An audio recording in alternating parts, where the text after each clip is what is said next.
Panasia Tea Basket and LeBeau. I'm Alice Rhodes. I'm playing Adam or Annie. Hi, I'm Megan Avocado. I'm playing Celia.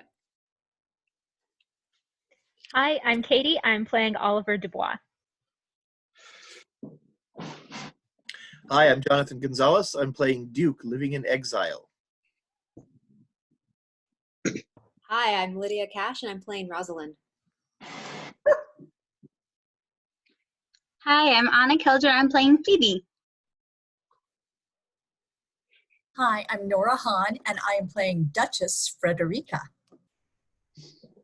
Hello, my name is Stephen M. Saltzman, and I'll be playing Jacques. Hi, my name is Sarah Keller, and I will be playing Touchstone. Ooh, nice. Hi, I am Summer Neugebauer, and I will play Jacques Dubois. Hi, I'm John Rayleigh. I'm playing Corin. I'll reserve my Okie accent for the show. I'm Karen Folda, and I'm playing Amian. Hi, my name is Cassidy Fajardo, and I'll be playing Dennis. Hi, I'm Ian Mosey, and I will be playing Sir Oliver Martext. Perfect. I'm Terrell Wilbert, and I'm playing Orlando Dubois.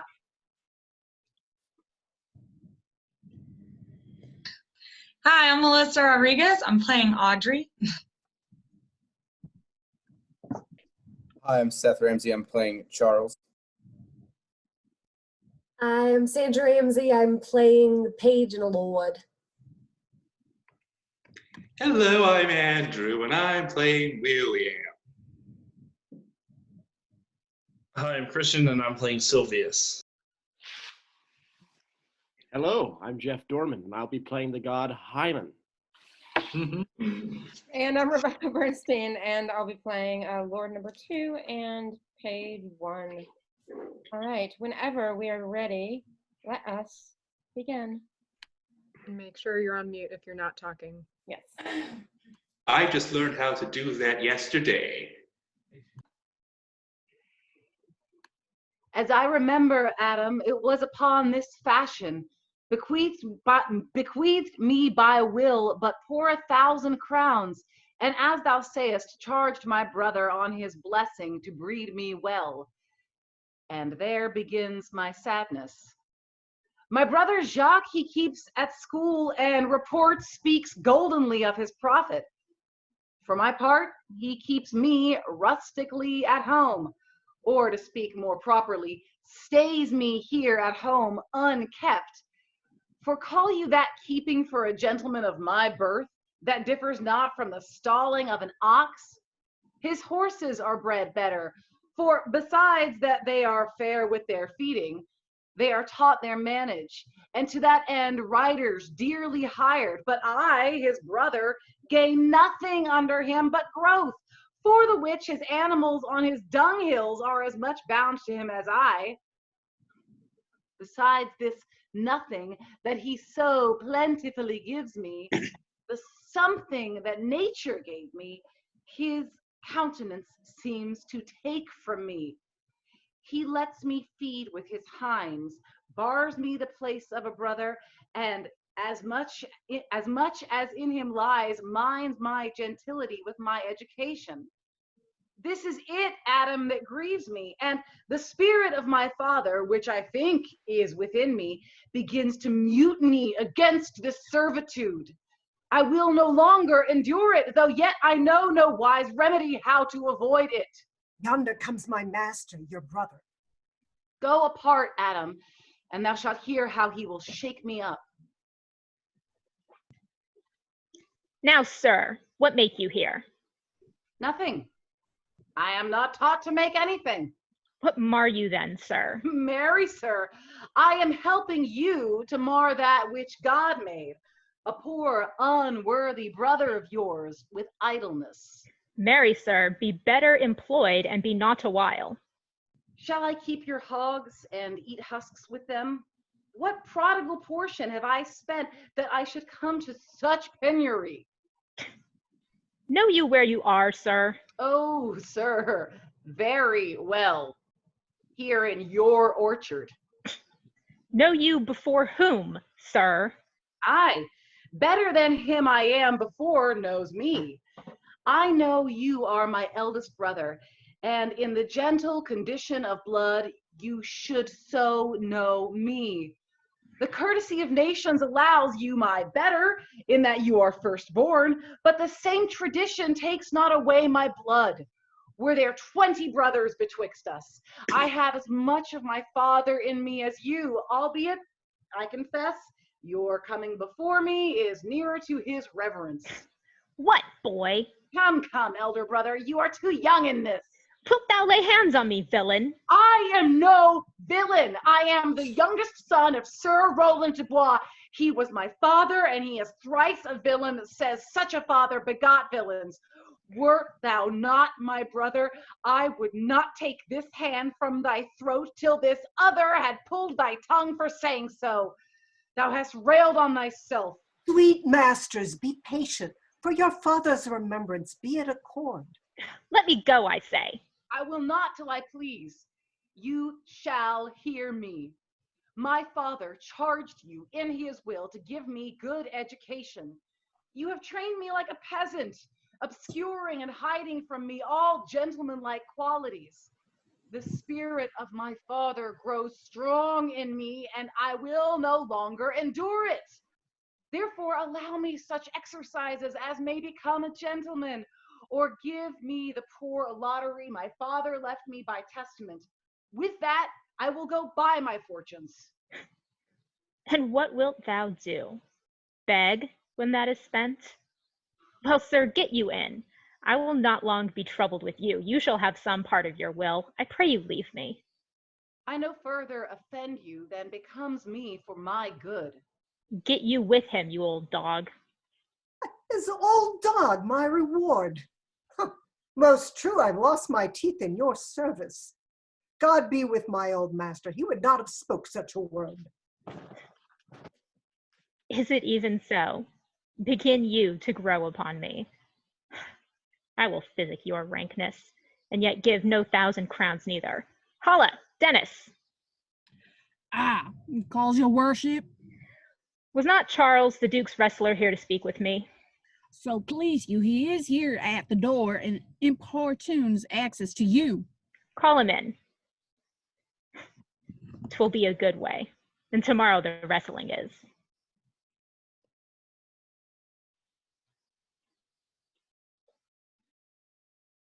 To your worship. Ah, good Monsieur Charles. What's the new news at the new court? There's no new news, of course, sir, but the old news, the old Duke is banished and his older brother, the new Duke. 3 or 4 loving lords have put themselves into a volunteer exile with them, lands and revenues and riches of the new Duke. Therefore, he gives them leave to wander. Can you tell if Rosalind, the Duke's daughter, be banished with her father? Oh, no, for the Duke's daughter, her cousin, so loves her, being ever from their cradles bred together, that she would have followed her exile would have died to stay behind her. She is at the court and no less beloved of her uncle than his own daughter, and never two ladies loved as they do. Where would the old Duke live? They say he's already in the forest of Arden, and many merry men with him, and there they live like old Robin Hood of England. They say many young gentlemen flock to him every day and fleet them time carelessly, and they did the golden world. What, you wrestle tomorrow before the new Duke? Marry do I, sir, but I came acquaint with you matter I'm given is so secretly to understand your younger brother Orlando hath this disposition come in disguised against me trying for tomorrow, so I wrestle for my credit and he escapes me without some broken limb shall acquaint him. Well, your brother is but young and tender, and for your love I would be loath to foil him, and as I must. For my own honor, if he come there 3 or 4 out of my love to you, I come hither to acquaint you with all, that either you might stay him from the intermittent or broke such disgrace as well he should run into it, and all that thing of his own search and altogether against my will. Charles, I thank thee for thy love to me. which thou shalt find I will most kindly requite. I had myself notice of my brother's purpose herein, and have by underhand means labored to dissuade him from it. But he is resolute. I'll tell thee, Charles, it is the stubbornest young fellow of France, full of ambition, an envious emulator of every man's good parts, a secret and villainous contriver against me, his natural brother. Therefore, use thy discretion. I had as lief thou didst break his neck as his finger, and thou wert best to look to it, for if thou dost him any slight disgrace, or if he do not mightily grace himself on thee, he will practice against thee by poison, entrap thee by some treacherous device, and never leave thee till he attain in thy life by some indirect means or other. For I assure thee, and almost with tears I speak it, there is not one so young and so villainous this day living. I speak but brotherly of him, but should I anatomize him to thee as he is, I must blush and weep, and thou must look pale in wonder. I am heartily glad I came hither to you. If he come tomorrow, I'll give him his payment. If ever he go alone, I'll never wrestle for a prize more. And so, God keep your worship. Farewell, good Charles. Now will I stir this gamester. I hope I shall see an end of him, for my soul, I know not why, hates nothing more than he. Yet he's gentle, never schooled and yet learned, full of noble device, of all sorts enchantingly beloved, and indeed so much in the heart of the world, and especially my own people, who best know him, that I am altogether misprized. But it shall not be so long. This wrestler shall clear all. Nothing remains but that I kindle the boy thither, which now I'll go about.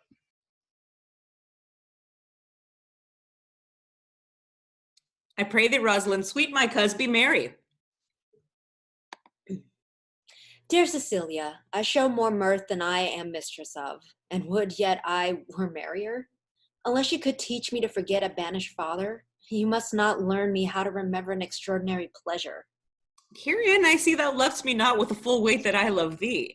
If my uncle, thy banished father, had banished thy uncle, the duke my father, so thou hadst been still with me, I could have taught my love to take thy father for mine. So wouldst thou, if the truth of thy love to me were so righteously tempered as mine is to thee. Well, I will forget the condition of my estate to rejoice in yours. You know my father hath no child but I, nor none is like to have. And truly, when he dies, thou shalt be his heir. For what he hath taken away from thy father perforce, I will render thee again in affection.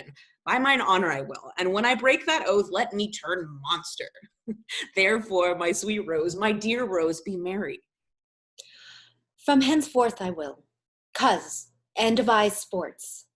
Let me see. What think you of falling in love? Marry, I pray thee do, to make sport withal. But love no man in good earnest, nor no further in sport, neither than with safety of a pure blush thou mayst in honor come off again.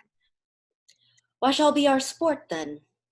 Let us sit and mock the good housewife Fortune from her wheel, that her gifts may henceforth be bestowed equally. I would we could do so, for her benefits are mighty misplaced, and the bountiful blind woman doth most mistake her gifts to women. 'Tis true, for those that she makes fair, she scarce makes honest, and those she makes honest, she makes very ill-favoredly.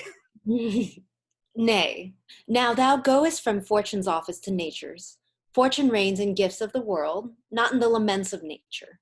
No, when nature hath made a fair creature, may she not by Fortune fall into the fire? Though nature hath given us wit to flout at Fortune, hath not Fortune sent in this fool to cut off the argument? Indeed, therein Fortune too hard for nature, when Fortune makes nature's natural the cutter off of nature's wit. Peradventure this is not Fortune's worth neither, but nature's, who perceiveth our natural wits too dull to reason of such goddesses, and hath sent this natural for our whetstone. For always the dullness of the fool is the whetstone of the wits. How now, wit, whither wander you? Mistress, you must come away to your father. Oh, were you made the messenger? No, by mine honor, but I was bid to come for you. Where learned you that oath, fool? Of a certain knight that swore by his honor they were good pancakes, and swore by his honor the mustard was not. Now, I'll stand to it. The pancakes were not, and the mustard was good. And yet, was not the knight forsworn? How prove you that in the great heap of your knowledge? Aye, marry. Now unmuzzle your wisdom. Stand you both forth now. Stroke your chins and swear by your beards that I am a knave. By our beards, if we had them, thou art. By my knavery, if I had it, then I were. But if you swear by that that is not, you are not forsworn. No more was this knight swearing by his honor, for he never had any. Or if he had sworn it away before ever he saw those pancakes or that mustard. Prithee, who is it that thou meanest? One that old Frederick your father loves. My father's love is enough to honor him enough. Speak no more of him, you'll be whipped for taxation one of these days. The more pity that fools may not speak wisely what wise men do foolishly. By my troth, I'd say it's true, for since the little wit that fools have was silenced, the little foolery that wise men have makes a great show. Here comes Monsieur Lebeau. With his mouth full of news. Which he will put upon us as pigeons feed their young. Then shall we be news crammed. All the better, we shall be the more marketable. Bonjour, Monsieur Lebeau, what's the news? The princess, you have lost much good sport. Sport? Of what color? What color, madame? How shall I answer you? As wit and fortune will. Or as the destinies decrees. Oh, well said, that was laid on with a trowel. Nay, if I keep not my rank. Thou losest thy old smell. You amaze me, ladies. I would have told you of good wrestling, which you have lost the sight of. Yet tell us the manner of your wrestling. I will tell you in the beginning, and if it please your ladyships, you may see the end, for the best is yet to do. Here, where you are, they are coming to perform it. Well, the beginning, that is dead and buried. There comes an old man and his 3 sons. Oh, I could match this beginning with an old tale. 3 proper young men of excellent growth and presence. Be it known unto all men by these presents. The eldest of the 3 wrestled with Charles, the Duke's wrestler, with Charles in a moment threw him, and broke 3 of his ribs. That there is little moment of life left in him. So he served to the second, and so the third. Yonder they lie, the poor old man, their father, making such pitiful dole over them that all the beholders take part in his weeping. Alas! But what is the sport, monsieur, that the ladies have lost? Why, that I speak of. Thus men may grow wiser every day. It is the first time that ever I heard breaking of ribs was sport for ladies. Or I promise thee. But is there any else longs to see this broken music in his sides? Is there yet another dotes upon rib breaking? Shall we see this wrestling, cousin? You must, if you say here, for here is the place appointed for the wrestling, and they are ready to perform it. Yonder, sure they're coming. Let us now stay and see it. Come on, since the youth will not be entreated, his own peril on his forwardness. Is yonder the man? Even he, madame. Alas, he is too young, yet he looks successfully. How now, daughter and cousin? Are you crept hither to see the wrestling? Aye, my liege, so please us give us leave. You will take little delight in it, I can tell you. There is such odds in the men. In pity of the challenger's youth, I would fain dissuade him, but he will not be entreated. Speak to him, ladies. See if you can move him. Call him hither, good Monsieur Lebeau. Do so. I'll not be by. Monsieur... What's his name? The challenger! The princess is called for you. I attend them with all respect and duty. Young man, have you challenged Charles the wrestler? No, fair princess. He is the general challenger. I come but in as others do to try with him the strength of my youth. Young gentleman, your spirits are too bold for your years. You've seen cruel proof of this man's strength. If you saw yourself with your eyes or knew yourself with your judgment, the fear of your adventure would counsel you to a more equal enterprise. We pray you, for your own sake, to embrace your own safety and give over this attempt. Do, young sir, your reputation shall not therefore be misprized. We will make it our suit to the Duke that the wrestling might not go forward. I beseech you, punish me not with your hard thoughts, wherein I confess me much guilty to deny so fair and excellent ladies anything. But let your fair eyes and gentle wishes go with me to my trial, wherein if I be foiled, there is but one shamed that was never gracious. If killed, but one dead that is willing to be so. I shall do my friends no wrong, for I have none to lament me. The world no injury, for in it I have nothing. Only in the world I fill up a place which may be better supplied when I have made it empty. The little strength I have, I would it were with you. And mine to eke out hers. Fare you well. Pray heaven I be deceived in you. Your heart's desires be with you. Come, where is this young gallant that's so desirous to lay with his mother earth? Ready, sir, but his will in it a more modest working. You shall try but one fall.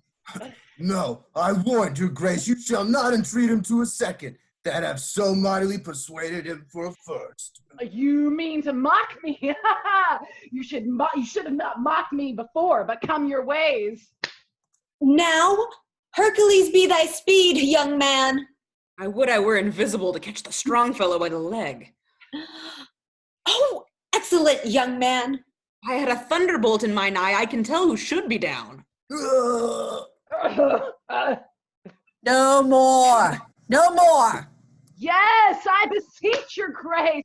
I am not yet well breathed. How dost thou, Charles? He cannot speak, my lord. Bear him away.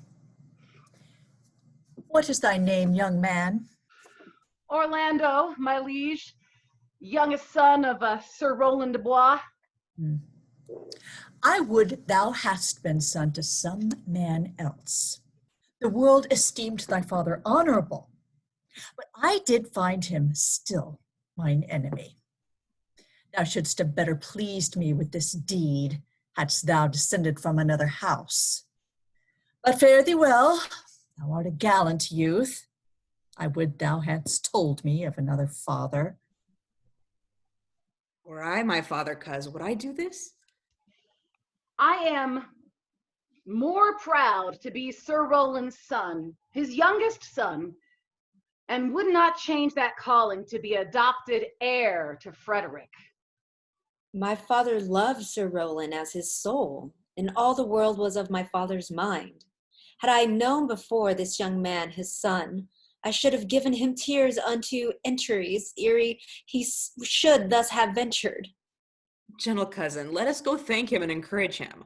My father's rough and envious disposition sticks me at heart. Sir, you have well deserved if you do keep your promises in love, but justly, as you have exceeded promise, your mistress shall be happy. Gentlemen, wear this for me.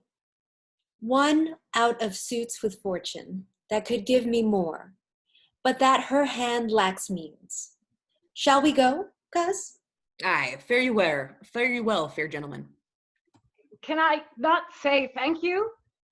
My better parts are all thrown down, and that which here stands up is but a Quinton, a mere lifeless block. He calls us back. My pride fell with my fortunes. I'll ask him what he would. Did you call, sir? Sir, you have wrestled well and overthrown more than your enemies. Will you go, cuz? Have with you. Fare you well. What passion hangs these weights upon my tongue? I cannot speak to her, yet she urged conference. Oh, poor Orlando, thou art overthrown. Or Charles, something weaker masters thee. Good sir, I join in friendship counsel you to leave this place. Albeit you have deserved high commendation, true applause, and love, yet such is the Duke's condition that he misconstrues all that you have done. The Duke is humorous, what he is indeed, more suits you conceive than I to speak of. I thank you, sir, and pray you tell me this. Which of the two was daughter of the Duke that here was at the wrestling?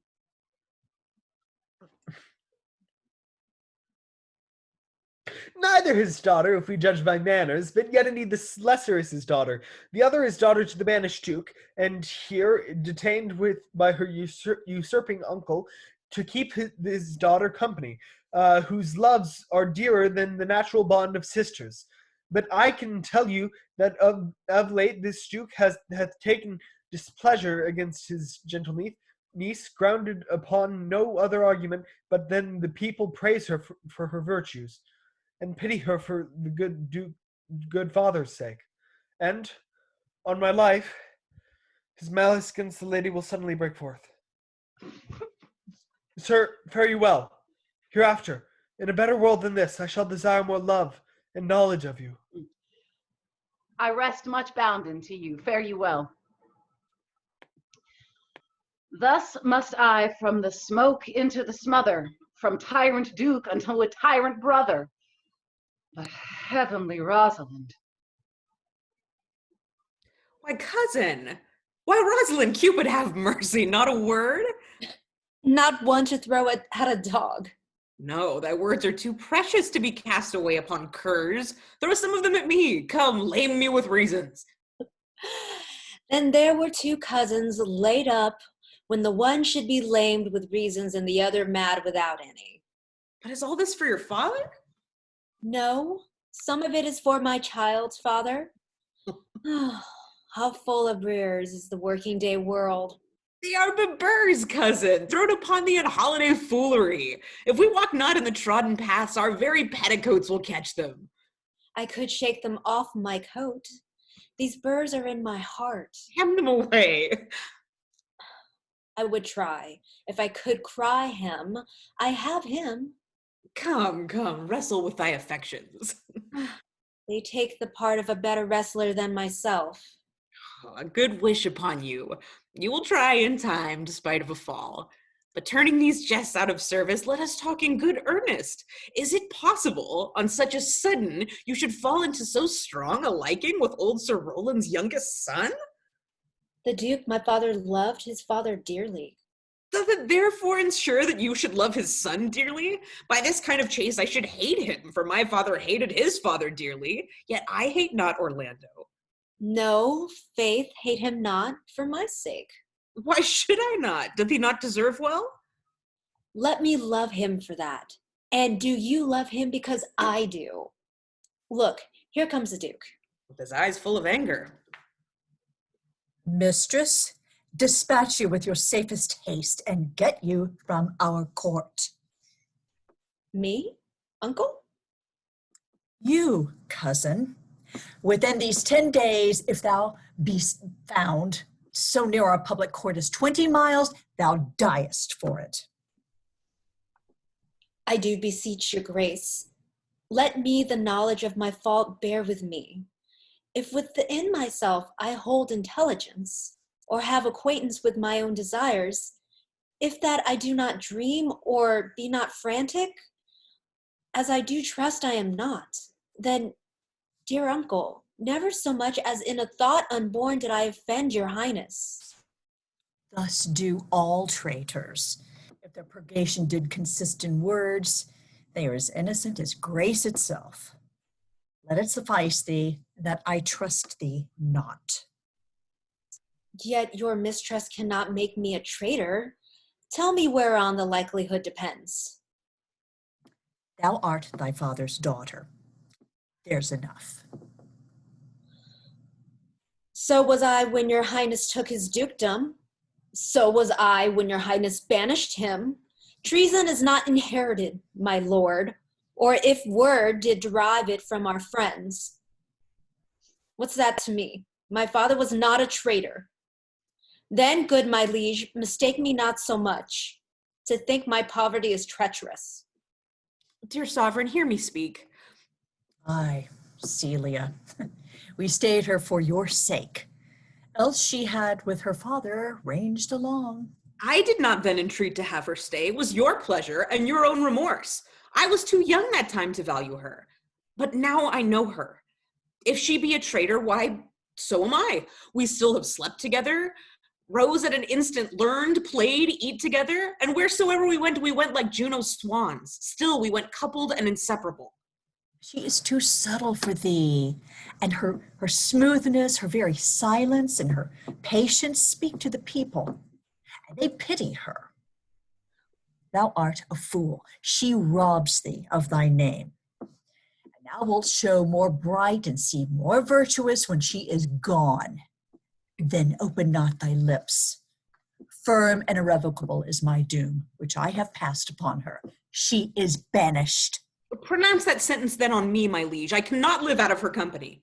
You are a fool. You, niece, provide yourself. If you outstay the time, upon mine honor and in the greatness of my word, you die.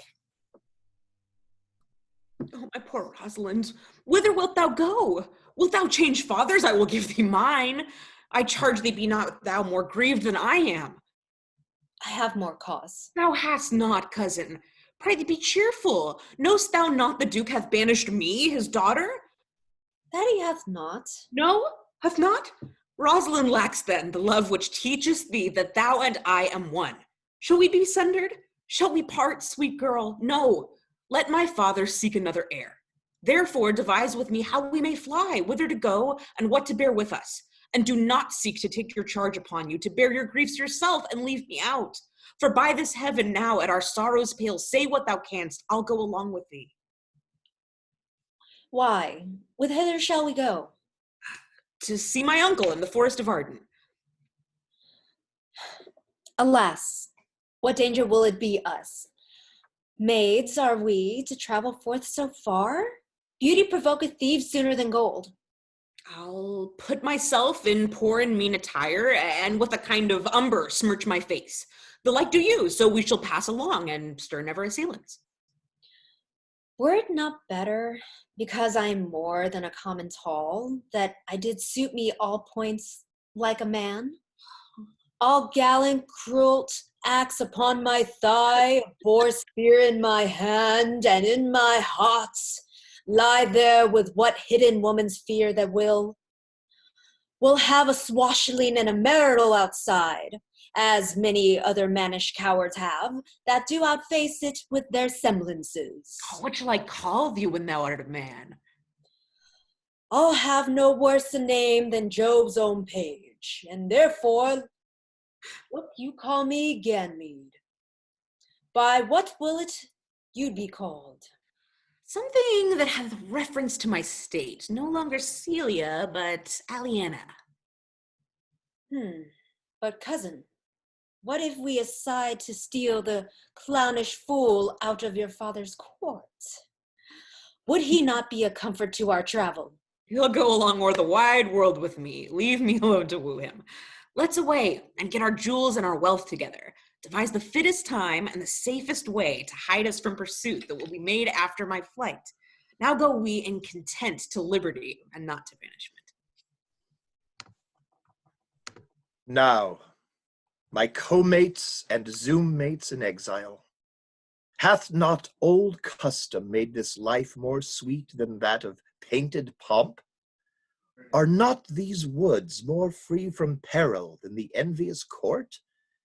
Here feel we not the penalty of Adam, the season's difference, as the icy fang and churlish chiding of the winter's wind, even when it bites and blows upon my body, even till I shrink with cold.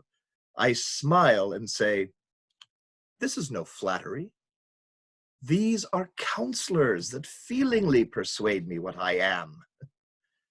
Sweet are the uses of adversity, which, like the toad, ugly and venomous, wears yet a precious jewel on his head.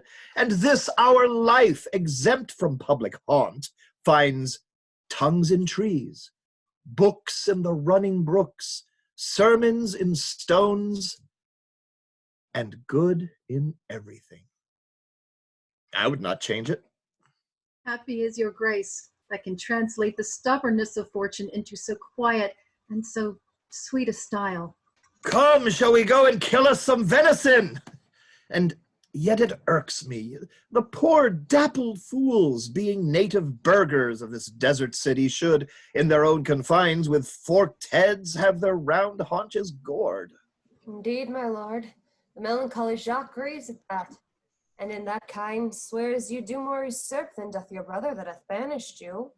Today, my lord of Amiens and myself did steal behind him as he lay along under an oak, whose antique root peep out on the brook that brawls along the wood, to which the place a poor sequester stag from the hunter's aim that had taken a hurt, did come to languish. And indeed, my lord, the wretched animal having forth such groans that their discharge did stretch his leathern cone almost to bursting, and the big round tears coursed down another down his innocent nose in piteous chase. Thus the hairy fool, much marked of the melancholy Jacques, stood on the extremest verge of the swift brook, argumenting with tears. But what said Jacques? Did he not moralize this spectacle?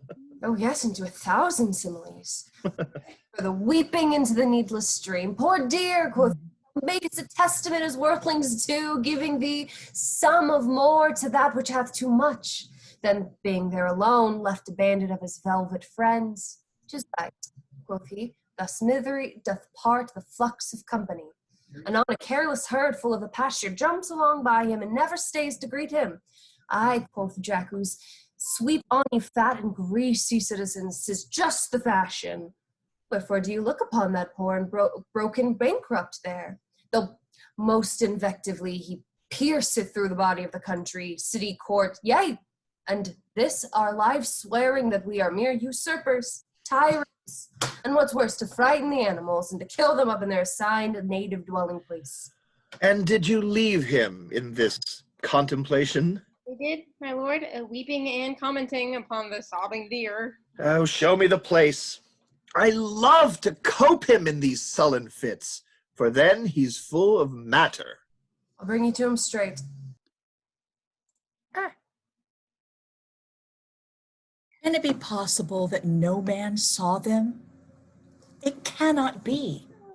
Some villains of my court are of consent and sufferance in this. I cannot hear of any that did see her. The ladies, her attendants of her chamber, saw her abed, and in the morning early they found the bed untreasured of their mistress. My lord, the roynish clown at whom so oft your grace was wont to laugh is also missing. Hesperia, the princess's gentlewoman, confesses that she secretly o'erheard your daughter and her cousin much commend and parts and graces of the wrestler that did but lately foil the sinewy Charles. And she believes wherever they are gone, that youth is surely in the company. Send to his brother. Fetch that gallant hither. If he be absent, bring his brother to me. I'll make him find him. Do this suddenly, and let not search and inquisition quail to bring again these foolish runaways.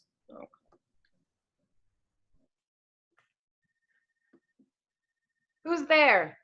What, my young master? Oh, my gentle master. Oh, my sweet master. Oh, you memory of old Sir Roland. Why, what make you here? Why are you virtuous? Why do people love you? And wherefore are you gentle, strong, and valiant? Why would you be so fond to overcome the bonny prizer of the humorous duke? Your praise is come too swiftly home before you. Know you not, master? To some kind of men their graces serve them but as enemies. No more do yours. Your virtues, gentle master, are sanctified and holy traitors to you. Oh, what a world is this, when what is comely envenoms him that bears it. Why, what's the matter? Oh, unhappy youth, come not within these doors. Within this roof, the enemy of all your graces lives, your brother. No brother. Yet the son, no, yet not the son. I will not call him son of him I was about to call his father.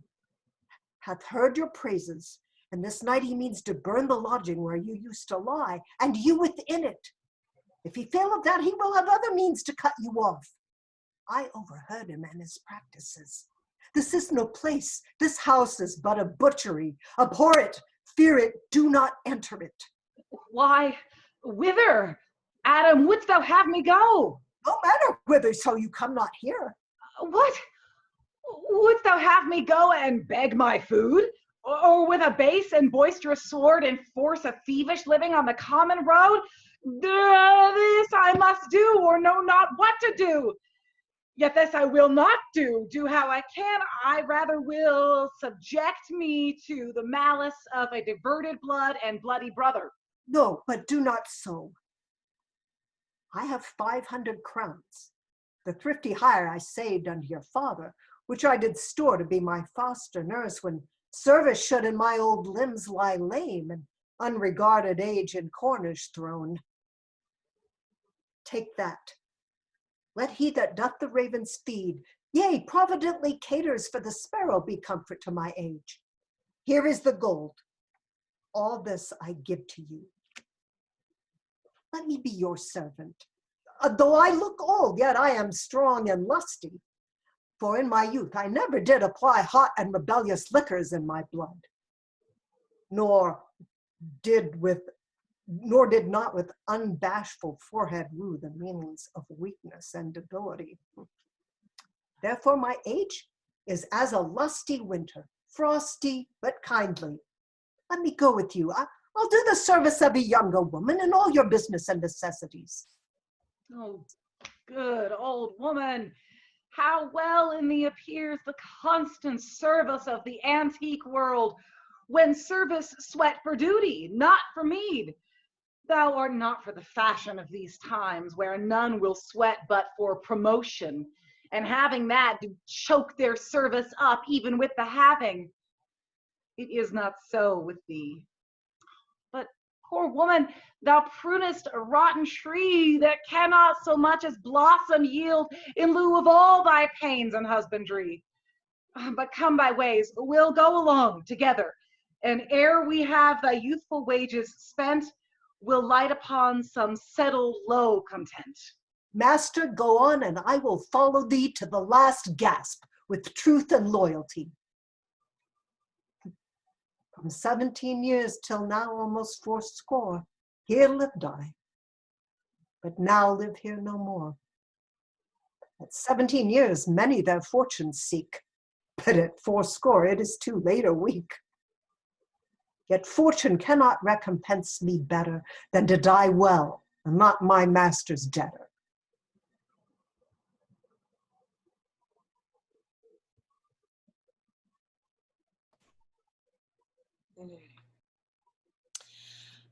Oh, Jupiter, how weary are my spirits. I cannot for my spirits if my legs were not weary. I could find in my heart to disgrace my man's apparel and to cry like a woman, but I must comfort the weaker vessel. A doublet and hose ought to show itself courageous to petticoat. Therefore, courage. Good Elena. Pray you bear with me. I can go no further. For my part, I had rather bear with you than bear you. Yet I should bear no cross if I did bear you, for I think you have no money in your purse. Well, this is the forest of Arden. Now am I an Arden, the more fool am I. When I was at home, I was in a better place, but travelers must be content. Aye, be so, good touchstone. Look you, who comes here? A young man and an old in solemn talk. That is the way to make her scorn you still. Oh, Corin, that thou knewest how I do love her. I partly guess, for I have loved ere now. Nah, Corin, being old, thou canst not guess. Thou in thy youth, thou wast as true a lover as ever did sat upon a midnight pillow. But if thy love were ever like to mine, as sure as I think did never man love so, how many actions most ridiculous hast thou drawn to be thy fantasy? Into 1,000 that I have forgotten. Oh, thou didst then never love so heartily. If thou remember it's not the slightest folly that ever love did make thee run into, thou hast loved not. Or if thou hast not sat as I do now, wherein thou hearer in thy mistress's praise, thou hast not loved. Or if thou hast not broke from company abruptly, as my passions now make me, thou hast not loved. Oh, Phoebe, Phoebe, Phoebe. Alas, poor shepherd, searching of thy wound, I have by hard adventure found my own. And I mine. I remember when I was in love. I broke my sword upon a stone and bid him take that for coming a night to Jane's smile. And I remember the kissing of her batlet and the cow's dugs that her pretty chapped hands had milked. And I remembered the wooing of a peace god instead of her, from whom I took 2 cods, and giving her them again, said with weeping tears, "Wear these for my sake." We that are true lovers run into strange capers, but as all is mortal in nature, so is all nature and love mortal in folly. Thou speakest wiser than thou art aware of. Nay, I shall ne'er be aware of mine own wit till I break my shins against it. Jove, Jove, these shepherds' passions, I must upon my fashion. And mine, but it grows something stale with me. I pray you, one of you question yon man, if he for gold will give us any food. I faint almost to death. Holla, you clown! Peace, fool, he is not thy kinsman. Who calls? Your betters, sir. Else they are very wretched. Peace, I say. Good evening to you, friend. And to you, gentle sir, and to you all. I pray thee, shepherd, if thy love of gold can in this desert place by entertainments bring us where we may rest ourselves and feed. Here's a young maid with travel much depressed and faints for succor.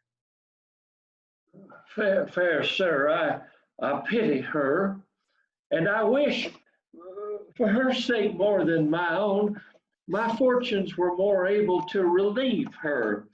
But I am shepherd to another man, and do not shear the fleeces that I grace. My master is of churlish disposition, and little recks to find the way to heaven by doing deeds of hospitality. Besides, his coat, his flocks, and bounds of feed are now on sale, and in our sheepcote now. By reason of his absence, there is nothing that you will feed on, but what is. Come see, and in my voice most welcome shall you be. What is he that shall buy his flock and pasture? That young swain that you saw here but erewhile, that little cares for buying anything. I pray thee, if it stand with honesty, buy thou the cottage, pasture, and the flock, and thou shalt have to pay for it for us. And we will mend thy wages. I like this place, and willingly could waste my time in it. Assuredly, the thing is to be sold. Go with me if you like. Upon report, the soil, the profit, and this kind of life, I will your very faithful feeder be, and buy it with your gold right suddenly.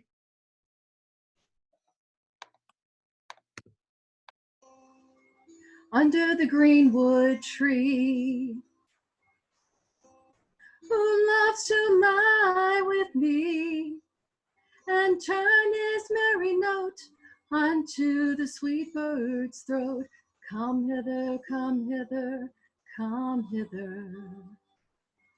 Here shall he see no enemy but winter and rough weather. More, I prithee more. It will make you melancholy, Monsieur Jacques. I thank it more. I prithee more. I can suck melancholy out of a song as a weasel sucks eggs. More, I prithee, more. My voice is ragged. I know I cannot please you. I do not desire you to please me. I do desire you to sing. Come, more, another stanza. Do you call them stanzas? What you will, Monsieur Jacques. Nay, I care not for their names. They owe me nothing. Will you sing? More at your request than to please myself. Oh, then if ever I thank any man, I'll thank you. But that they can compliment is like the encounter of two dog apes. And when a man thanks me heartily, methinks I've given him a penny, and he renders me the beggarly thanks. Come, sing, and that you will not hold your tongues. Well, I'll end the song. Sirs, cover the while the Duke will drink under this tree. He hath been all this day to look you. And I have been all this day to avoid him. He is too disputable for my company. I think of as many matters as he, but I give heaven thanks and make no boast of them. Come, warble, come. Who doth ambition shun and loves to live in the sun, seeking the food he eats and pleased with what he gets. Come hither, come hither, come hither. Here shall he see no enemy but winter and rough weather. I'll give you a verse to this note that I made yesterday in despite of my invention. And I'll sing it. Thus it goes.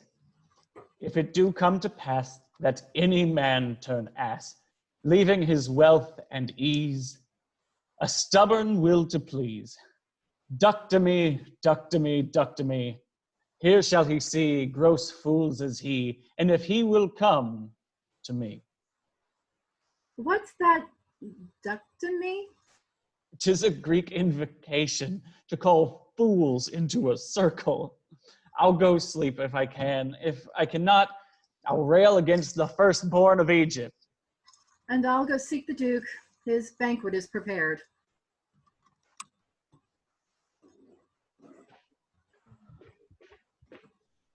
Dear master, I can go no farther. Oh, I die for food. Here lie I down, measure out my grave. Why, how now, Adam? No greater heart in thee? Live a little, comfort a little, cheer thyself a little. If this uncouth forest yield anything savage, I will either be food for it or bring it food for thee. Thy conceit is nearer death than thy powers. For my sake, be comfortable.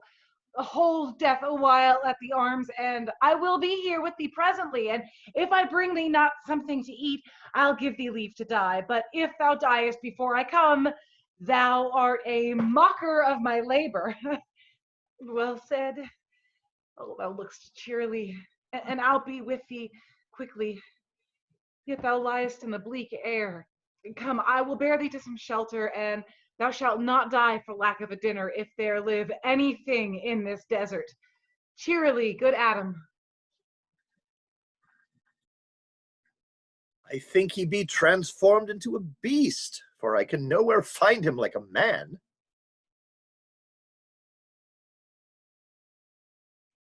My lord, he is but even now gone hence. He merry hearing of a song. If he, compact of jars, grow musical, we shall have shortly discord in the spheres. Go, seek him, tell him I would speak with him. He saves my labor by his own approach. Why, how now, monsieur? What a life is this that your poor friends must woo your company? What? You look merrily? A fool! A fool! I met a fool in the forest. A motley fool. A miserable fool. As I do live by food, I met a fool who laid him down and basked him in the sun. and railed on Lady Fortune in good terms, in good set terms, and yet a motley fool. Good morrow, fool, quoth I. No, sir, quoth he, call me not fool till heaven hath sent me fortune. And then he drew a dial from his poke, and looking on it with a lackluster eye, says very wisely, it is 10 o'clock. Thus we may see, quoth he, how the world wags. 'Tis but an hour ago since it was 9, and after 1 hour more 'twill be 11. And so from hour to hour we ripe and ripe, and then from hour to hour we rot and rot, and thereby hangs a tale. When I did hear the motley fool thus moral on the time, my lungs began to crow like Chanticleer, that fools should be so deep contemplative, and I did laugh sans intermission an hour by his dial. Ah, noble fool, a worthy fool. Motley's the only wear. What fool is this?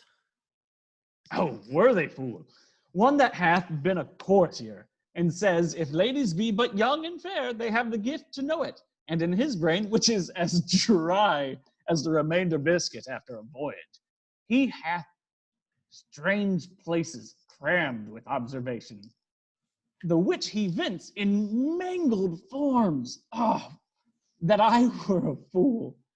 I am ambitious for a motley coat. Thou shalt have one. It is my only suit, provided that you weed your better judgments of all opinion that grows rank in them, that I am wise. I must have liberty withal, as large a charter as the wind to blow on whom I please, for so fools have, and they are most gulled with my folly. They most laugh. And why, sir, must they so? The why is plain as way to parish church. He that a fool doth wisely hit, doth very foolishly, although he's smart not to seem senseless of the bob. If not, the wise man's folly is anatomized, even by the squandering glances of the fool. Invest me in my motley. Give me leave to speak my mind, and I will through and through cleanse the foul body of the infected world, if they will patiently receive my medicine. Fie on thee. I can tell what thou wouldst do. What, for a counter, would I do but good? Most mischievous foul sin in chiding sin, for thou thyself hast been a libertine, as sensual as the brutish sting itself, and all the embossed sores and headed evils that thou with license of free foot hast caught, wouldst thou disgorge into the general world. Why, who cries out on pride that can therein tax any private property?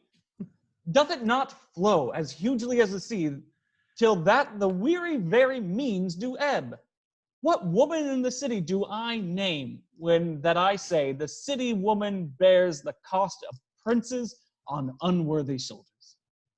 Who can come in and say that I mean her, when such a one as she, such is her neighbor? Or what is he of basest function, that says his bravery is not on my cost, thinking that I mean him, but therein suits his folly to the metal of my speech? There then, how then, what then? Let me see wherein my tongue hath wronged him. If it do him right, then he hath wronged himself. If he be free, why then my taxing like a wild goose flies, unclaimed of any man. But who comes here? Forbear and eat no more. Why, I have eat none yet. Nor shalt not till necessity be served. Of what kind should this cock come of? Art thou thus boldened, man, by thy distress, or else a rude despiser of good manners, that in civility thou seemest so empty? You touched my vein at first. The thorny point of bare distress hath ta'en from me the show of smooth civility. Yet am I inland bred, and know some nurture. But forbear, I say. He dies that touches any of this fruit till I and my affairs are answered. And you will not be answered with reason. I must die. What would you have? Your gentleness shall force more than your force move us to gentleness. I almost die for food, and let me have it. Sit down and feed, and welcome to our table. Speak you so gently. Pardon me, I pray you. I thought that all things had been savage here, and therefore I put on the countenance of stern commandment. But whate'er you are that in this desert inaccessible, under the shade of melancholy boughs, lose and neglect the creeping hours of time, if ever you have looked on better days, if ever been where bells have knolled to church, if ever sat at any good man's feast, if ever from your eyelids wiped a tear and know what 'tis to pity and be pitied, let gentleness my strong enforcement be, in the which hope I blush and hide my sword. True is it that we have seen better days, and have with holy bell been knolled to church, and sat at good men's feasts, and wiped our eyes of drops that sacred pity hath engendered. And therefore sit you down in gentleness, and take upon command what help we have, that to your wanting may be ministered. Then but forbear your food a little while, whilst like a doe I go to find my fawn and give it food. There is an old poor woman who after me hath many a weary step limped in pure love, until she be first sufficed, oppressed with two weak evils, age and hunger. I will not touch a bit.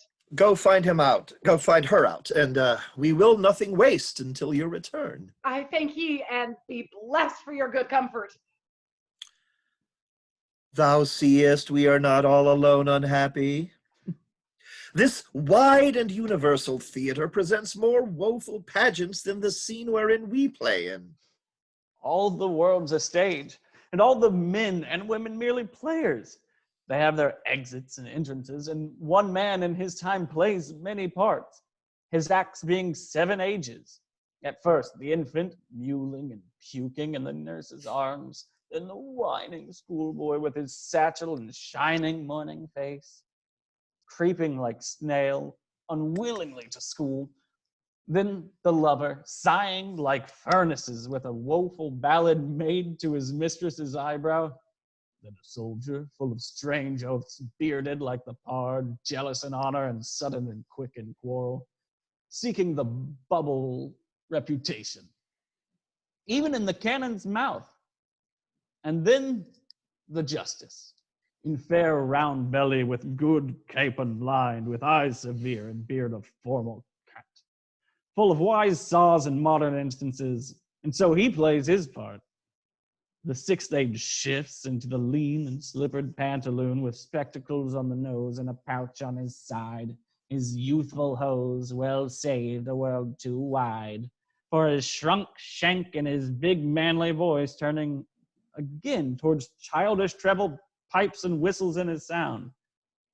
Last scene of all, that ends this strange eventful history. His second childishness and mere oblivion. Sans teeth, sans eyes, sans taste, sans everything. Welcome. Set down your venerable burden, and let him feed. I thank you most for him. So had you need, I scarce can speak to thank you for myself. Welcome. Fall to. I will not trouble you as yet to question you about your fortunes. Give us some music, and good cousin, sing.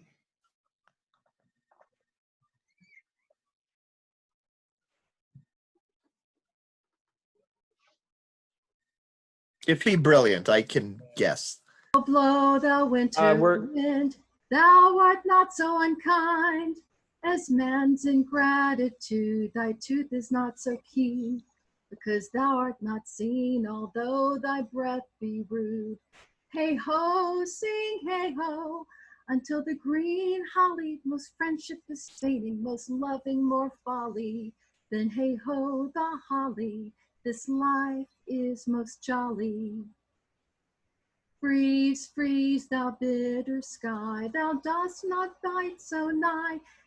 As benefits forgot, thou roarers rot, but thy sting is not so sharp as friends remembered not. Hey ho, until the green holly, most friendship is feigning, most loving mere folly. Then hey ho, the holly, this life is most jolly. If that you were the good Sir Roland's son, as you have whispered faithfully you were, and as mine eye doth his effigies witness, most truly limed and living in your face, be truly welcome hither. I am the Duke that loved your father. The residue of your fortune go to my cave and tell me, good old man, good old woman, thou art as welcome as thy master is. Support her by the arm, give me your hand, and let me all your fortunes understand.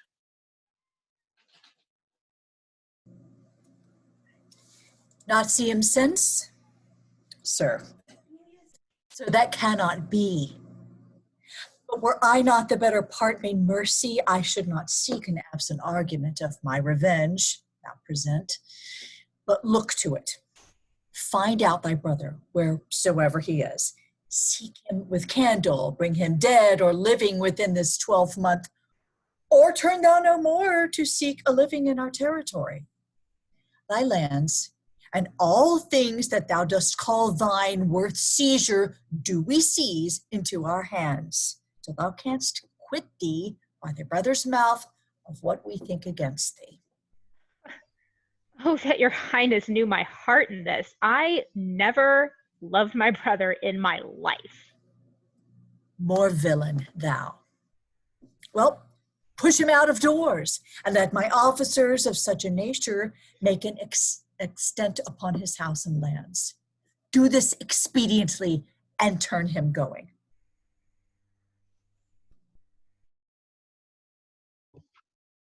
Hang there my verse, in witness of my love. And thou, thrice crowned queen of night, survey with thy chaste eye from thy pale spear above thy huntress name that my full life doth sway. Oh, Rosalind!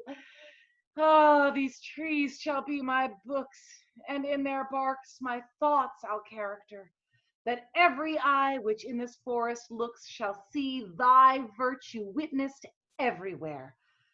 Run, run, Orlando, carve on every tree the fair, the chaste, and unexpressive she. And how like you this shepherd's life, Master Touchstone? Truly, shepherd, in respect of itself, it is a good life, but in respect that it is a shepherd's life, it is not.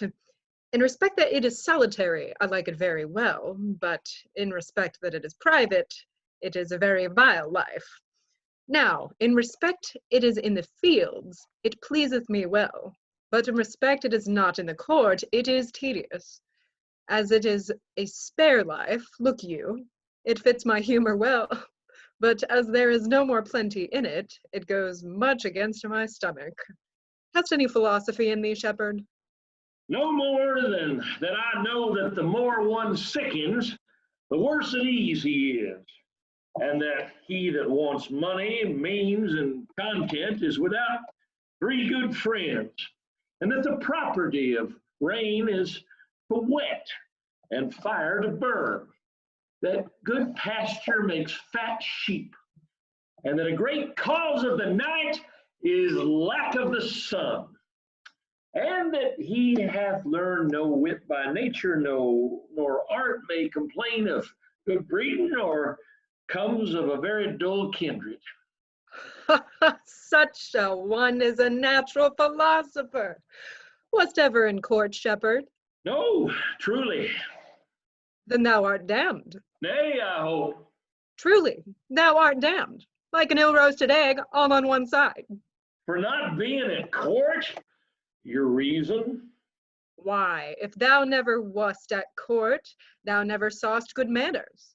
If thou never sawest good manners, then thy manners must be wicked, and wickedness is sin, and sin is damnation. Thou art in a parlous state, shepherd. Not a whit, Touchstone. Those that are good manners at the court are ridiculous in the country, as the behavior of the country is most mockable at the court. You told me not to salute you at the court, but to kiss your hand. That courtesy would be uncleanly if courtiers were shepherds. Instance, briefly. Come. Instance. Why, we are still handling our ewes, and their fells, you know, are greasy. Why, do not your courtiers' hands sweat? And is not the grease of a mutton as wholesome as the sweat of a man? Shallow, shallow. A better instance, I say. Come. Well, besides, our hands are hard. Your lips will feel them the sooner. Shallow again. A more sounder instance. Come.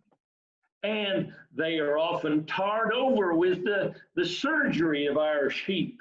And would you have us kiss tar? The courtier's hands are perfumed with civet. O most shallow man!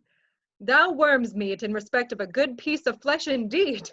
Learn of the wise and perpend. Civet is of a bracer birth than tar, the very uncleanly flux of a cat. Mend the instance, shepherd. You have too courtly a wit for me. I'll rest. Wilt thou rest damned? God help thee, shallow man. God make incision in thee. Thou art raw. For I am a true laborer. I earn that I eat. I get that I wear. Owe no man hate, and envy no man's happiness. Glad of other men's good, content with my harm. The greatest of my pride is to see my ewes graze and my lambs suck. That is another simple sin in you. To bring the ewes and the rams together, and to offer to get your living by the copulation of cattle, to be bawd to a bellwether, and to betray a she-lamb of a 12-month to a crooked-pated old cuckoldly ram out of all reasonable match. If thou beest not damned for this, the devil himself will have no shepherds. I cannot see else how thou shouldst escape. Here comes young Master Ganymede, my new mistress's brother.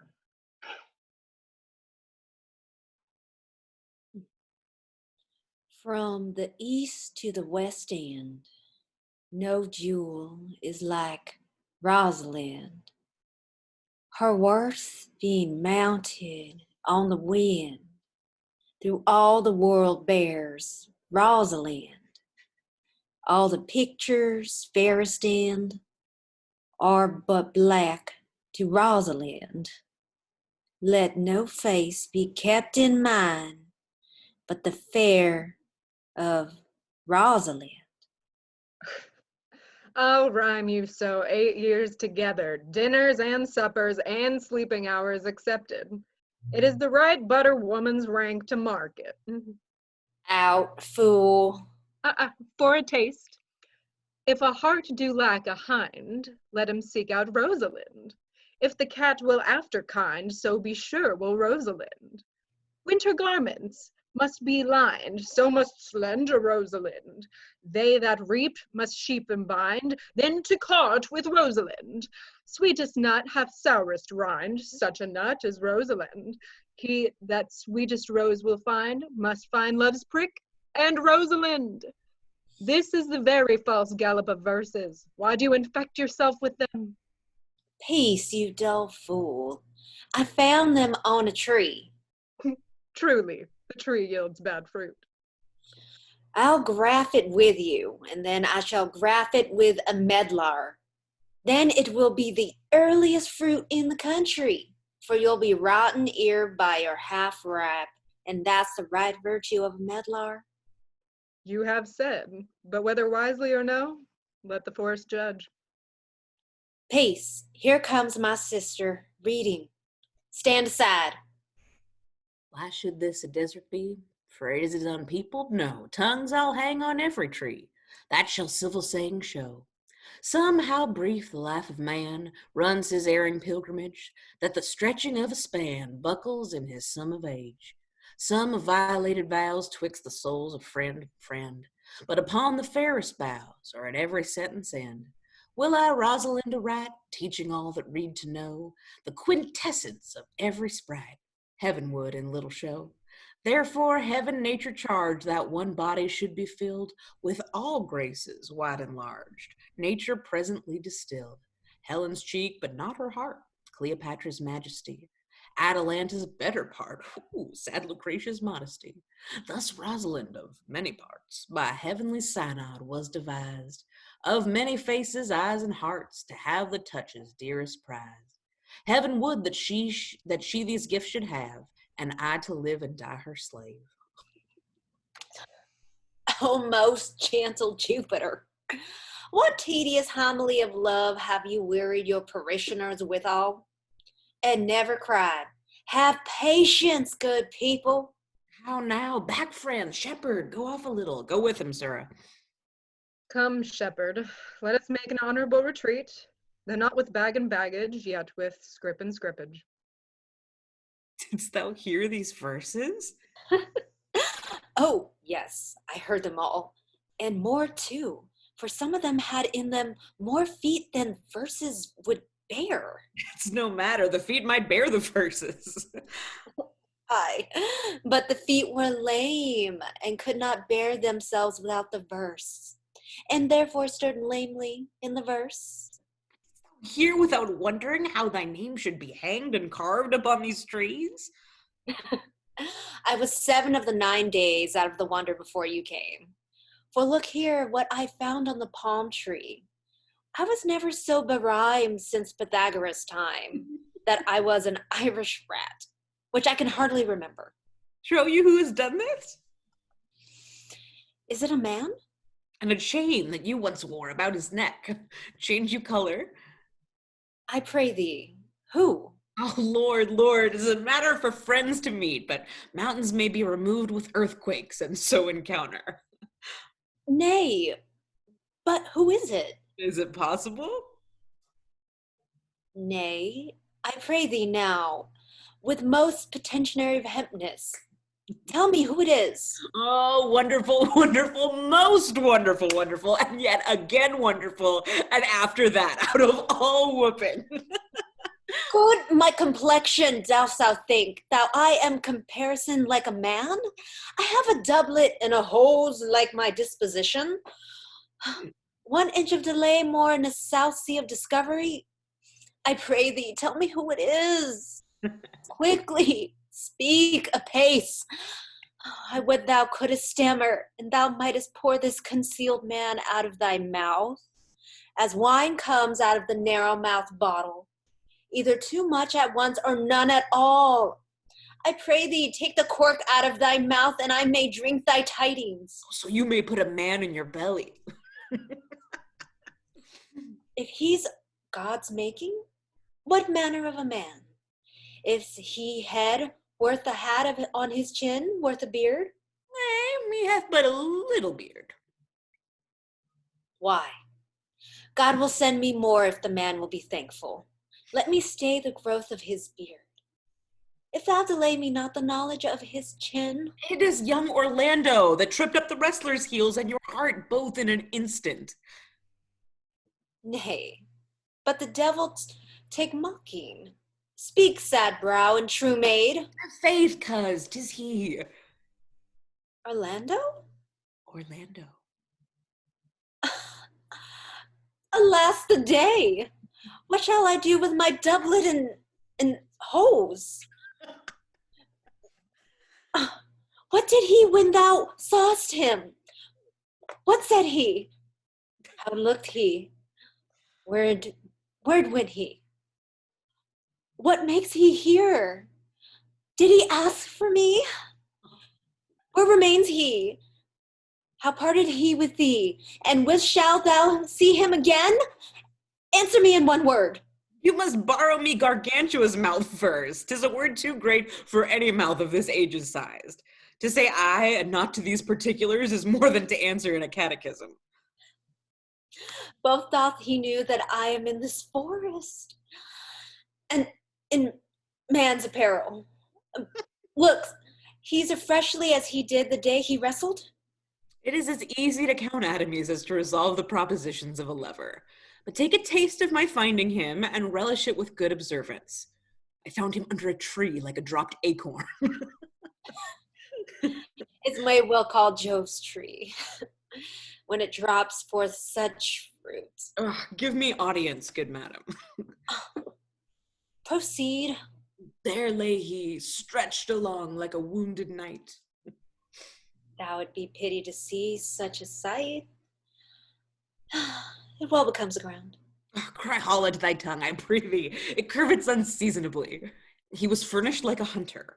Oh, ominous! He comes to kill my heart! I would sing my song without a burden. Thou bringst me out of tune.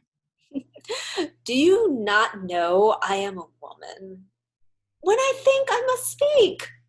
Sweet, say on. You bring me out. Soft, comes he not here? 'Tis he think, slink by and note him. I thank you for your company, but good faith, I had as lief have been myself alone.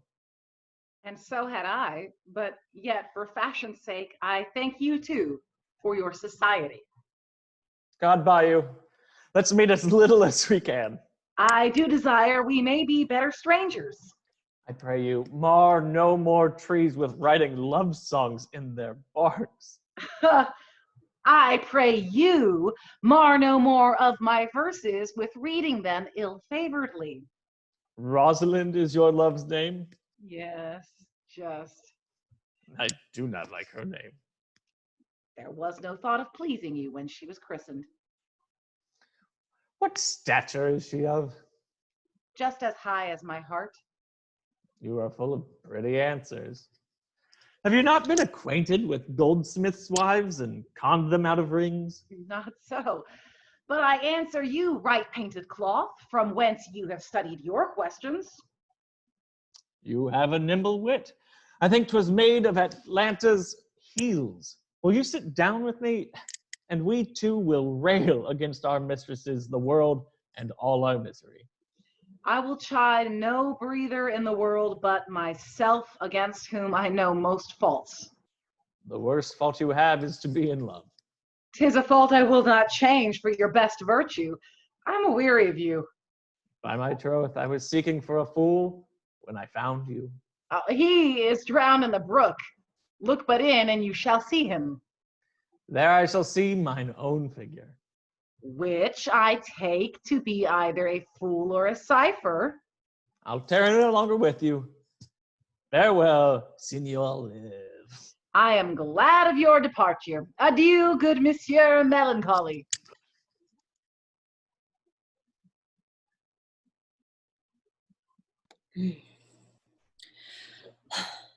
I will speak to him like a saucy lackey, and under that habit play the knave with him. Do you hear, Forester? Very well. What would you? I pray you, what is a clock? You should ask me what time of day. There's no clock in the forest. Then there is no true lover in the forest. Else sighing every minute and growing every hour would detect the lazy foot of the time as well as a clock. And why not the swift foot of time? Had not that been as proper? By no means, sir. Time travel is diverse paces with diverse persons. I tell you, who time ambles withal, who time trots withal, who time gallops withal, and who he stands withal. I prithee, who doth he trot withal? Mary. He trot hard with a young maid between the contract of her marriage and the day it is solemnized. If the interim but be senight, time's pace is so hard that it seems the length of 7 years. Who ambles time withal? With priest that lacks a Latin and rich man that hath not the gout. For the one sleeps easily because he cannot study, and the other lives merrily because he feels no pain. The one lacking the burden of lean and wasteful learning, the other knowing no burden of heavy, tedious puny. These times ambles withal. Who doth he gallop withal? With a thief to the gallows, for thou he goes as softly as a foot can fall. He thinks himself too soon there. Who stays it still withal? With lawyers in the vacation, for they sleep between term and term, and then they perceive now how time moves. Where dwell you, pretty youth? With this shepherdess, my sister, here in the skirts of the forest, like fringe upon a petticoat. Are you a native of this place? As a conning, that you see dwell where she is kindled. Your accent is something finer than you could purchase in so removed a dwelling. I have been told so of many, but indeed an old religious uncle of mine taught me how to speak, who was in his youth an inland man, one that knew courtship too well, for he fell in love. I have heard him read many lectures against it, and I thank God I am not a woman, to be touched with so giddy offences as he hath generally taxed the whole sex withal. Can you remember any of the principal evils that he laid to the charge of women? There were no principle. They were all alike one another as halfpence are. Every one fault seeming monstrous till his fellow fault came to match it. I prithee recount some of them. No, I will not cast away my sight, but on those that are sick.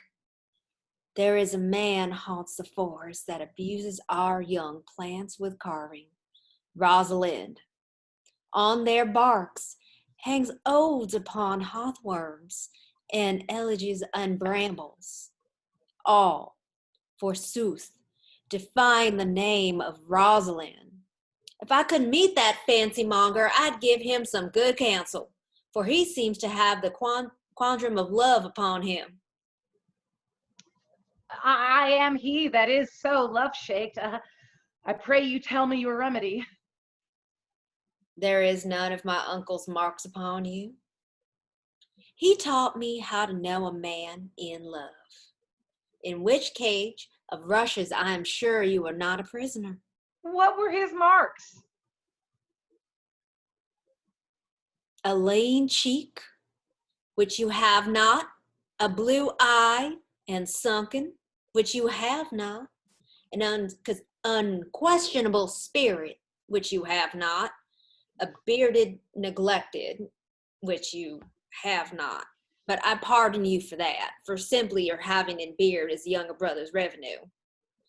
Then your hose should be ungartered, your bonnet unbanded, your sleeve unbuttoned, your shoe untied, and everything about you demonstrating a careless desolation. But you are no such man. You are rather point device in accoutrements as long as yourself the seeming lover of any other. Fair youth, I would I could make thee believe I love. Me believe it.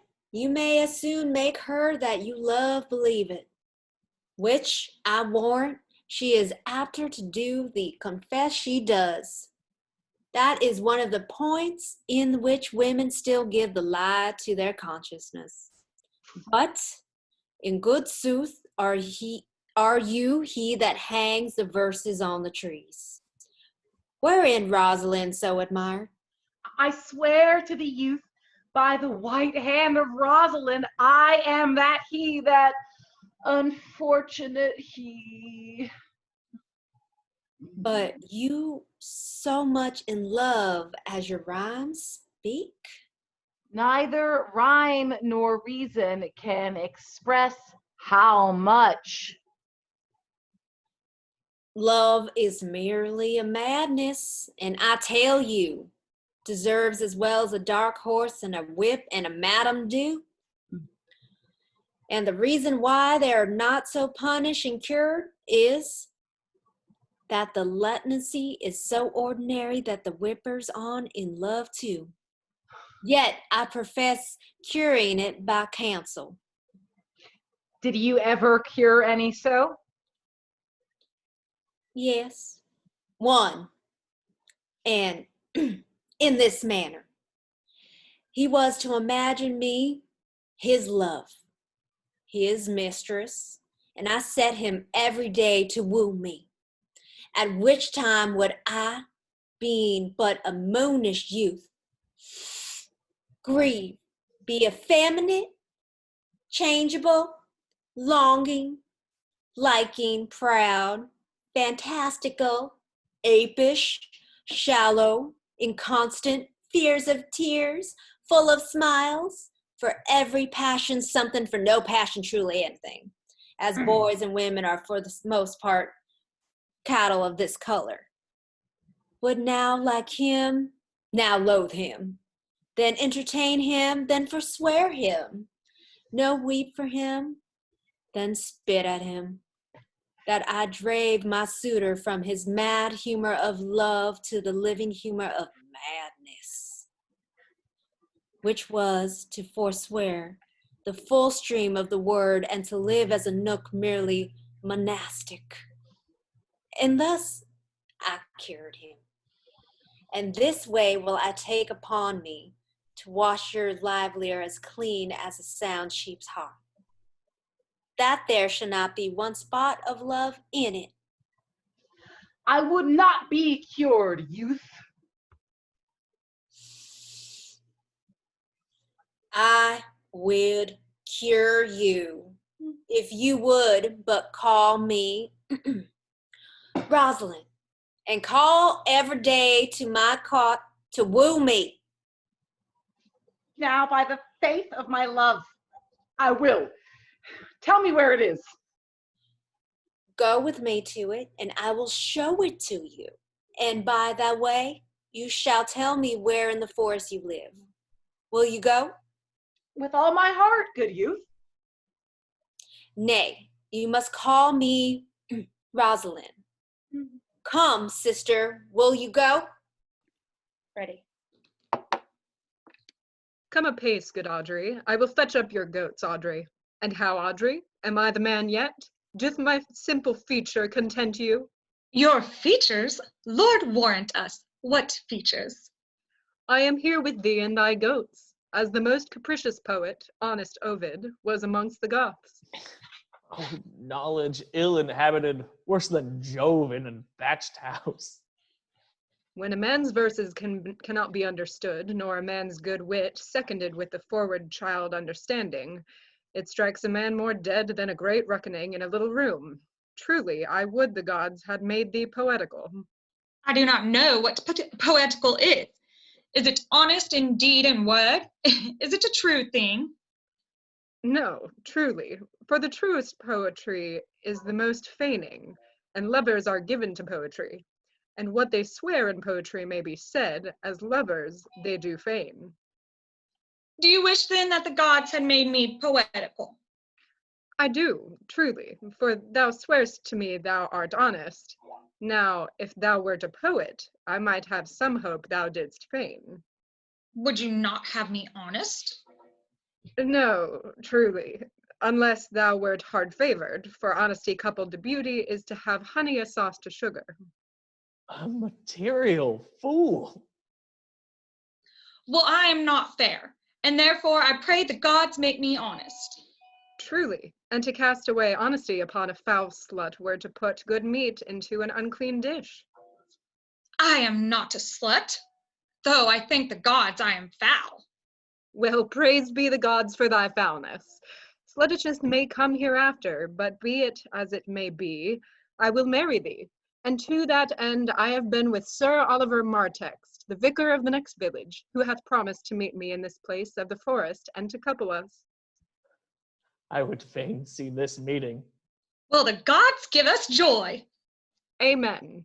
A man may, if he were of a fearful heart, stagger in this attempt. For here we have no temple but the wood, no assembly but horned beasts. But what though? Courage. As horns are odious, they are necessary. It is said, many a man knows no end of his goods. Right, many a man has good horns and knows no end of them. Well, that is the dowry of his wife, 'tis none of his own getting. Horns? Ever to poor men alone? No, no. The noblest deer hath them as huge as the rascal. Is the single man therefore blessed? No. As a walled town is more worthier than a village, so is the forehead of a married man more honorable than the bare brow of a bachelor. And by how much defense is better than no skill, by so much is horn more precious than to want. Ah, here comes Sir Oliver. Sir Oliver Martext, you are well met. Will you dispatch us here under this tree, or shall we go with you to your chapel? Is there none here to give the woman? I will not take her on a gift of any man. Truly, she must be given, or the marriage is not lawful. Proceed. I'll give her. Good evening, good master, what you call it. How do you, sir? You are very well met. God illed you for your last company. I am very glad to see you. Even a toy in hand here, sir. Nay, pray be covered. Will you be married, Motley? As the ox hath his bow, sir, the horse his curb, and the falcon her bells, so man hath his desires, and as pigeons bill, so wedlock would be nibbling. And will you, being a man of your breeding, be married under a bush like a beggar? Get you to church and have a good priest that can tell you what marriage is. This fellow will but join you together as they join wainscot. Then one of you will prove a shrunk panel and, like green timber, warp. I am not in the mind, but if I were better to be married of him than of another, for he is not like to marry me well, and not being well married, it would be a good excuse for me hereafter to leave my wife. Go thou with me, and let me counsel thee. Come, sweet Audrey, we must be married, or we must live in bawdry. Farewell, good Master Oliver. Not, oh, sweet Oliver, oh, brave Oliver, leave me not behind thee, but wind away, be gone, I say, I will not to wedding with thee. 'Tis no matter.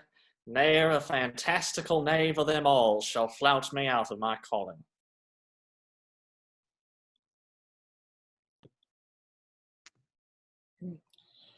Never talk to me. I will weep. Do, I pray thee, but yet have the grace to consider that tears do not become a man. But I have no cause to weep. As good cause as one would desire, therefore weep. His very hair is so of a dissembling color. Something browner than Judas's. Marry, his kisses are Judas's own children. Aye, faith, his hair is of a good color. An excellent color. Your chestnut was ever the only color. And his kissing is a full of sanctity as the touch of holy bread. He hath bought a pair of cast lips of Diana, a nun of Winter's sisterhood kisses, not more religiously. The very ice of chastity is in them. But why did he swear he would come this morning and not come? Nay, certainly there's no truth in him. Do you think so? Yes, I think he is not a pick purse, nor a horse stealer, but for his verity and love, I do think him as concave as a covered goblet or a worm-eaten nut. Not true in love. Yes, when he is in, but I think he is not in. You have heard him swear downright he was. Was is not is. Besides, the oath of a lover is no stronger than the word of a tapster. They're both confirmer of false reckonings. He attends here in the forest on the Duke, your father. I met the Duke yesterday, and he had much question with me. He asked me of what patron I was. I told him, of as good as he. So he laughed and let me go. But what talk we of fathers when there is such a man as Orlando? Oh, that's a brave man. He writes brave verses, speaks brave words, swears brave oaths, and breaks them bravely, quite traverse, thwart the heart of his lover, as a puny tilter that spurs his horse on but one side, breaks his staff like a noble goose, but all's brave that youth mounts and folly guides. Who comes here? Anybody? Maybe we were wrong. Maybe there's no one here after. Mistress and master, you have oft inquired after the shepherd that complained of love, who you saw sitting by me on the turf, praising the proud, disdainful shepherdess that was his mistress. Well, and what of him? If you will see a pageant truly played between the pale complexion of true love and the red glow of scorn and proud disdain, go hence a little, and I shall conduct you, if you will mark it. Oh, come, let us remove. The sight of lovers feedeth those in love. Bring us to the sight, and you shall say, I'll prove a busy actor in their play.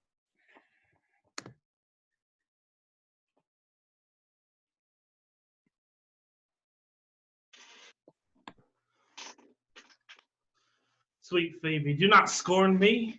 Do not, Phoebe, say that you love me not, but say not so in bitterness. The common executioner, whose heart the accusation, the accustomed sight of death makes hard, falls not the axe upon the humble neck, but first begs pardon. Will you be sterner than he that dies and lives by bloody drops? I would not be thy executioner. I fly thee, for I would not injure thee. Thou tell'st me there's murder in my eye, 'tis pretty sure, and very probable.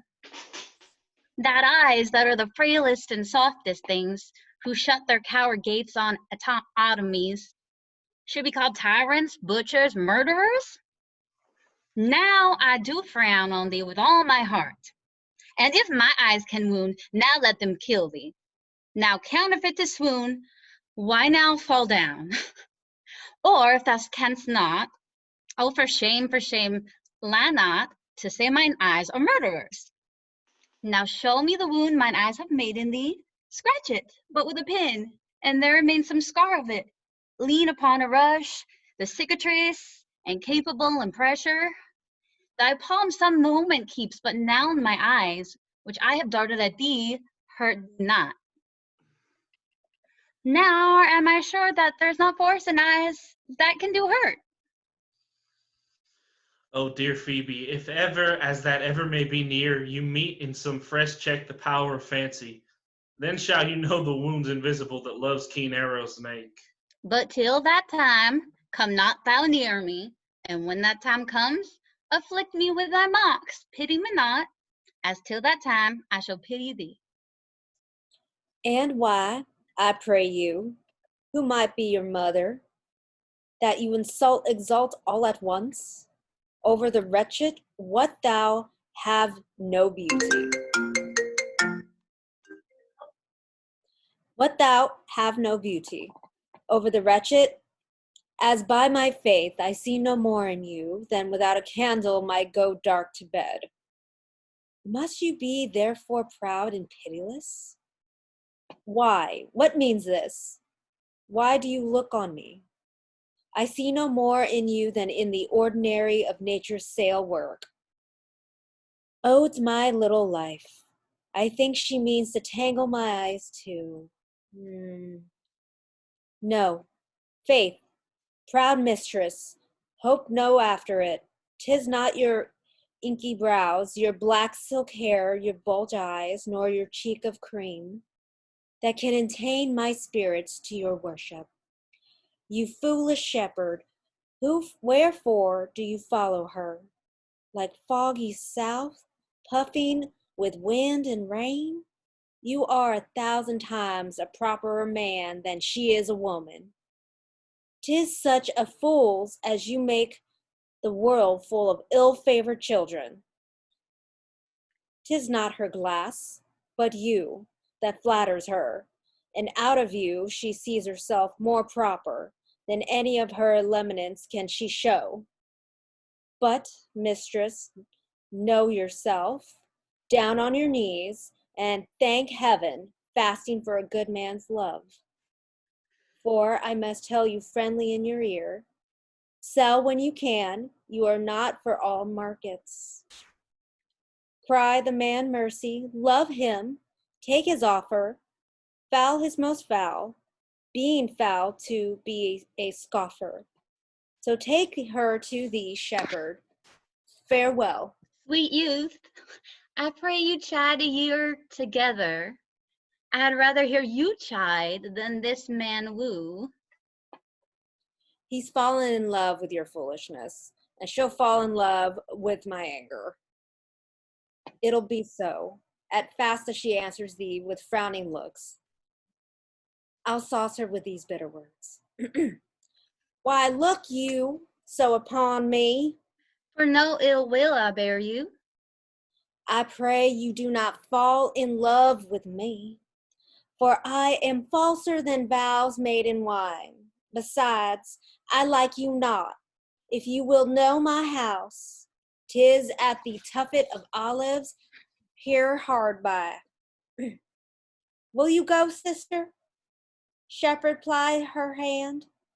Come, sister. Shepherdess, look on him better, and be not proud, though all the world could see. None could be abused in sight as he. Come to our frolic. Dead shepherd, now I find thy saw of might. Whoever loved that loved not at first sight. Sweet Phoebe. Ah, what sayest thou, Sylvius? Sweet Phoebe, pity me. Why, I'm sorry for thee, gentle Sylvius. Wherever sorrow is, relief would be. If you do sorrow at my grief and love, by giving love, your sorrow and my grief were both extermined. Thou hast my love. Is that neighborly? I would have you. Why, there were covetousness, Sylvius, this time was that I hated thee. But yet it is not that I bear thee love, but since thou canst talk of love so well, thy company, which erst was irksome to me, I will endure, and I'll employ thee too. But do not look for further recompense than thine own gladness that thou art employed. So holy and so perfect is my love, and I in such a poverty of grace that I shall think it most plenteous crop to glean the broken ears after the man that the main harvest reaps. Lose now and then a scattered smile, and that I'll live upon. Knowest thou the youth that spoke to me erewhile?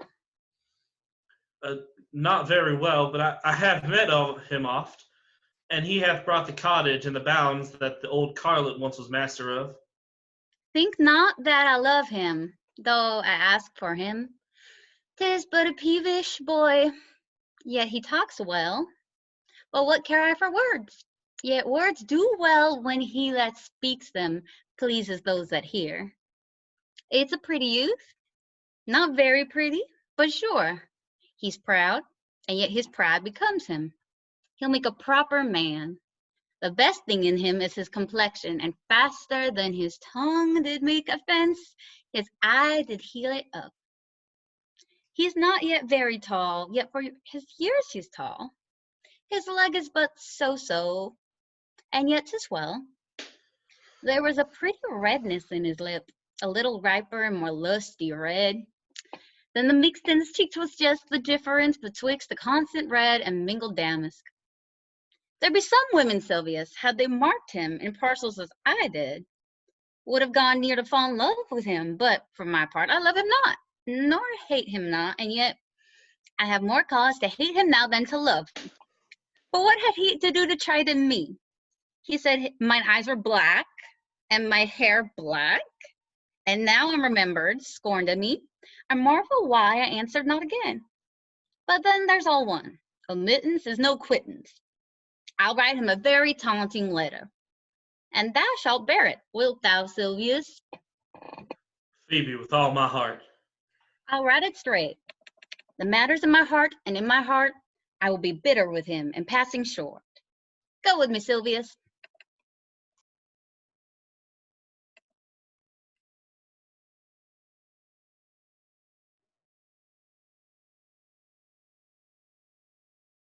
I prithee, pretty youth, let me be better acquainted with thee.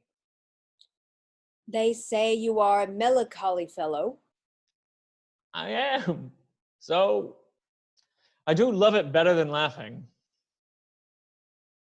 Those that are extremity of either are abominable fellows and betray themselves to every modern censor worse than drunkards. Why, 'tis good to be sad and say nothing. Why then, 'tis good to be a post.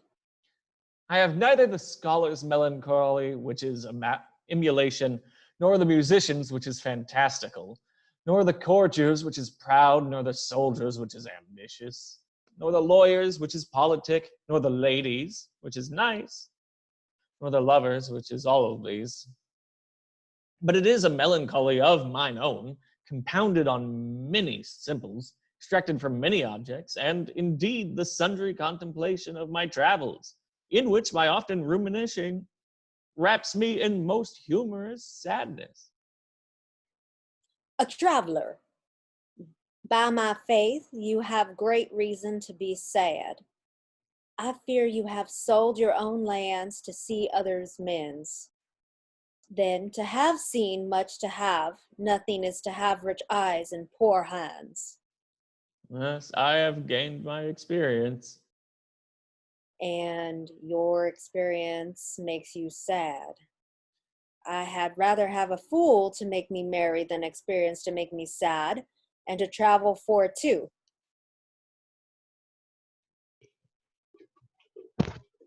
Good day and happiness, dear Rosalind. Nay, then God be with you, and you talk in blank verse. Farewell, Monsieur Traveler.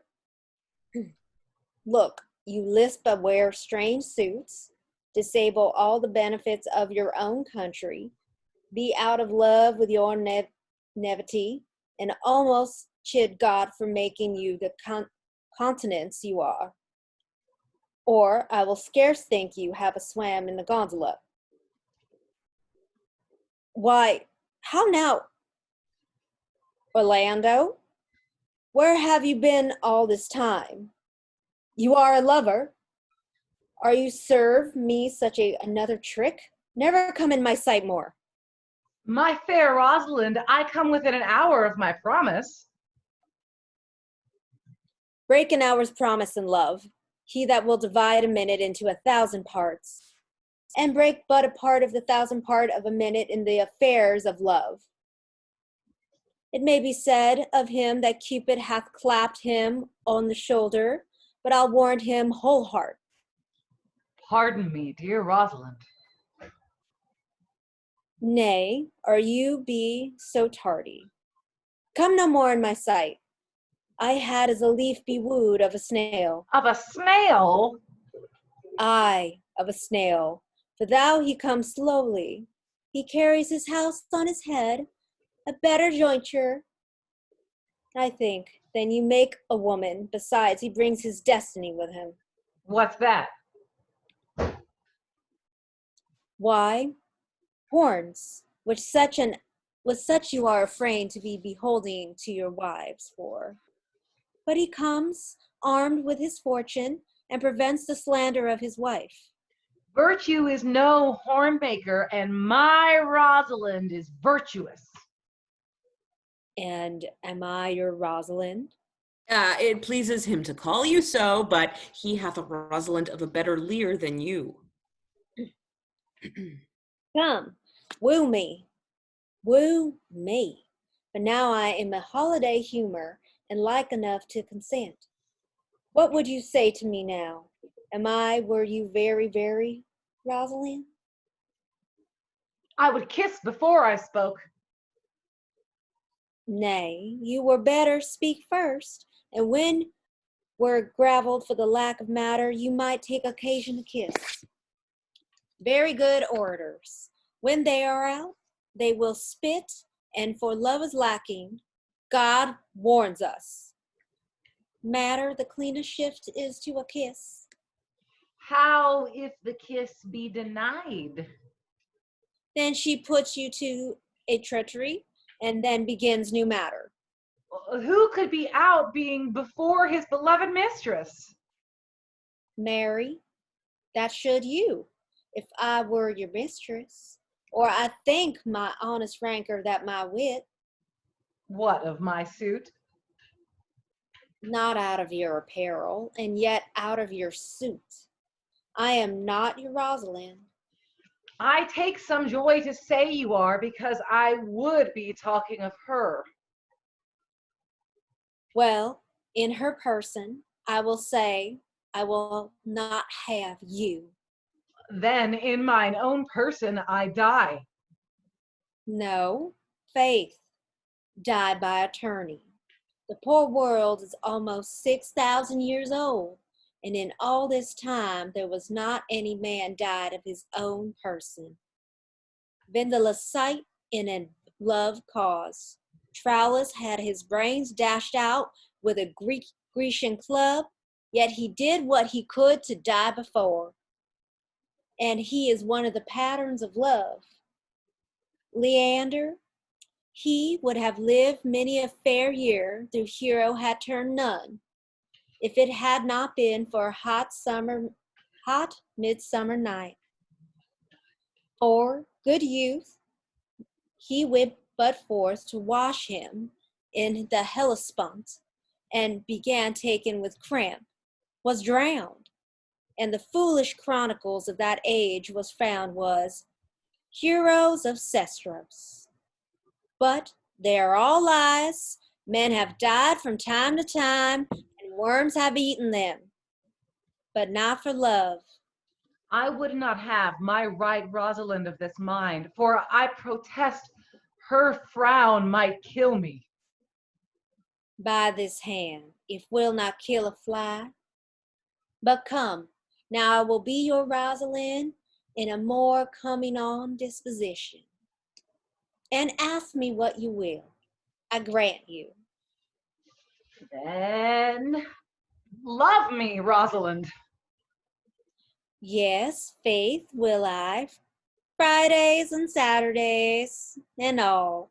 And wilt thou have me? I and 20 such. What sayest thou?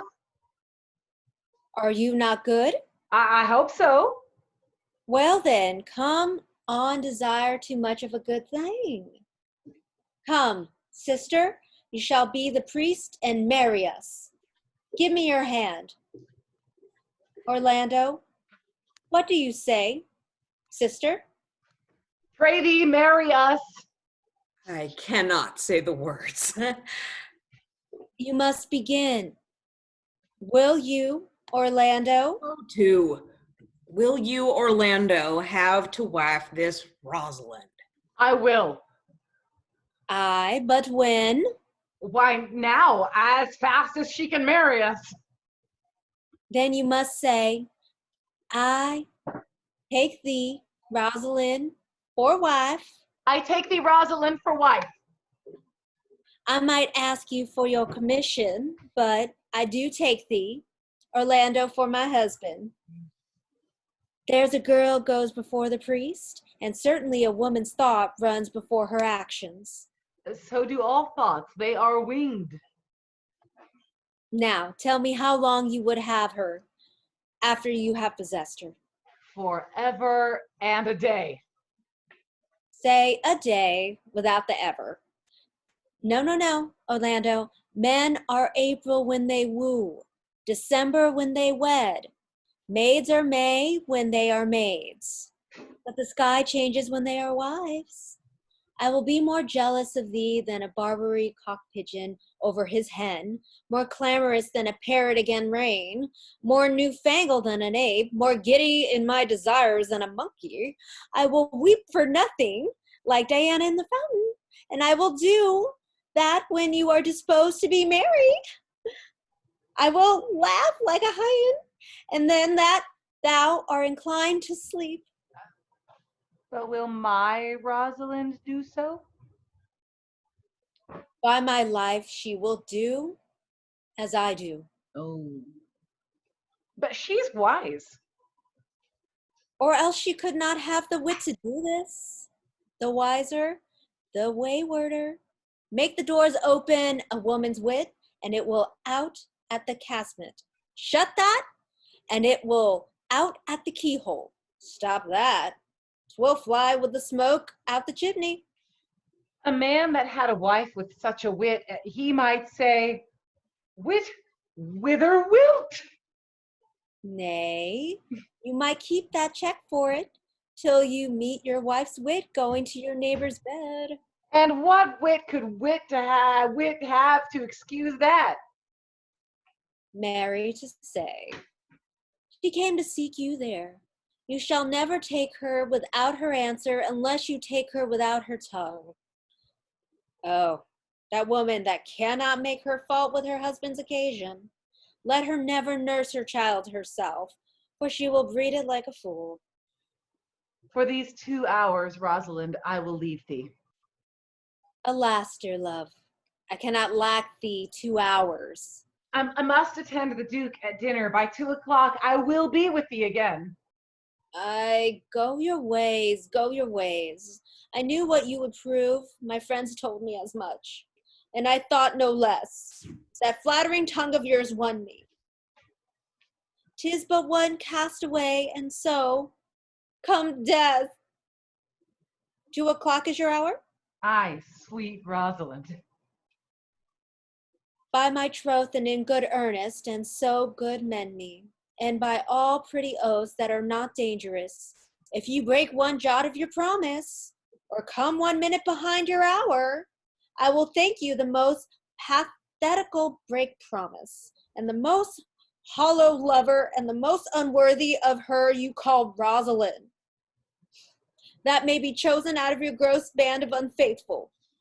Therefore, be aware, my censor, and keep your promise. With no less religion than if thou wert indeed my Rosalind. Well, so adieu. Well, time is of the old justice that examines all such offenders, and let time try. Adieu. You have simply misused our sex in your love prate. We must have your doublet and hose plucked over your head, and show the world what the bird hath done with her own nest. Oh, cuz, my pretty little cuz, that thou didst how many fathom deep I am in love, but it cannot be sounded. My affection hath unknown bottom, like the Bay of Portugal. Or rather bottomless, that as fast as you pour affection in, it runs out. No, that same wicked bastard of Venus, that was begot of thought, conceived of spleen, and born of madness, that blind rascally boy that abuses everyone's eyes because his own are out. Let me be judge of how deep I'm in love. I'll tell thee, Elena, I cannot be out of sight of Valando. I'll go find a shadow, and I'll sigh till he come. And I'll sleep.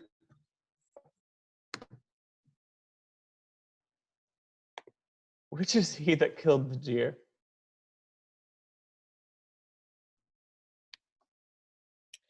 Sir, it was I. Let's present him to the Duke like a Roman conqueror, and it would do well to set the deer's horn upon his head for a branch of victory. Have you no song, Forester, for this purpose? Yes, sir. Sing it! 'Tis no matter how it may be in tune, so it make noise enough. What shall he have that killed the deer, his leather skins and horn to wear? Then sing him home, thou take thou no scorn to wear him horn.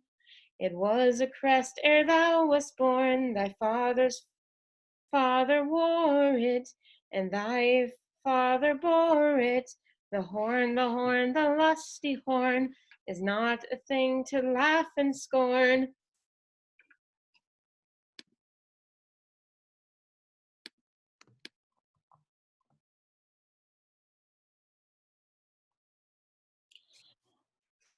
How say you now? Is it not past 2 o'clock, and he here much, Orlando? I warrant you, with pure love and troubled brain, he hath ta'en his bow and arrows and is gone forth to sleep. Look, who comes here? Uh,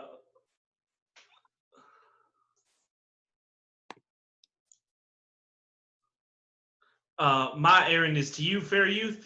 My gentle Phoebe did bid me give you this.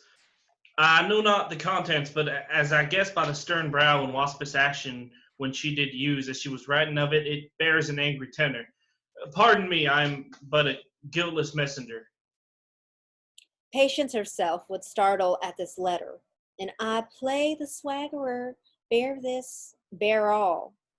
She says I'm not fair, that I lack manners. She calls me proud, and that she could not love me. Were man as rare as a phoenix? Ode's my will. Her love is not the hare that I do hunt. Why writes she so to me? Well, shepherd? Well, this is the letter of your own device. No, I protest, I know not the contents. Phoebe did write it. Come, you are a fool, and turned into an extremity of love. I saw her hand. She has a learned hand, a freestone-colored hand. I verily did think that her old gloves were on, but 'twas her hands. She has a housewife hand, but that's no matter. I say she did invent this letter. This is a man's invention, in his hand. No, sure, it is hers.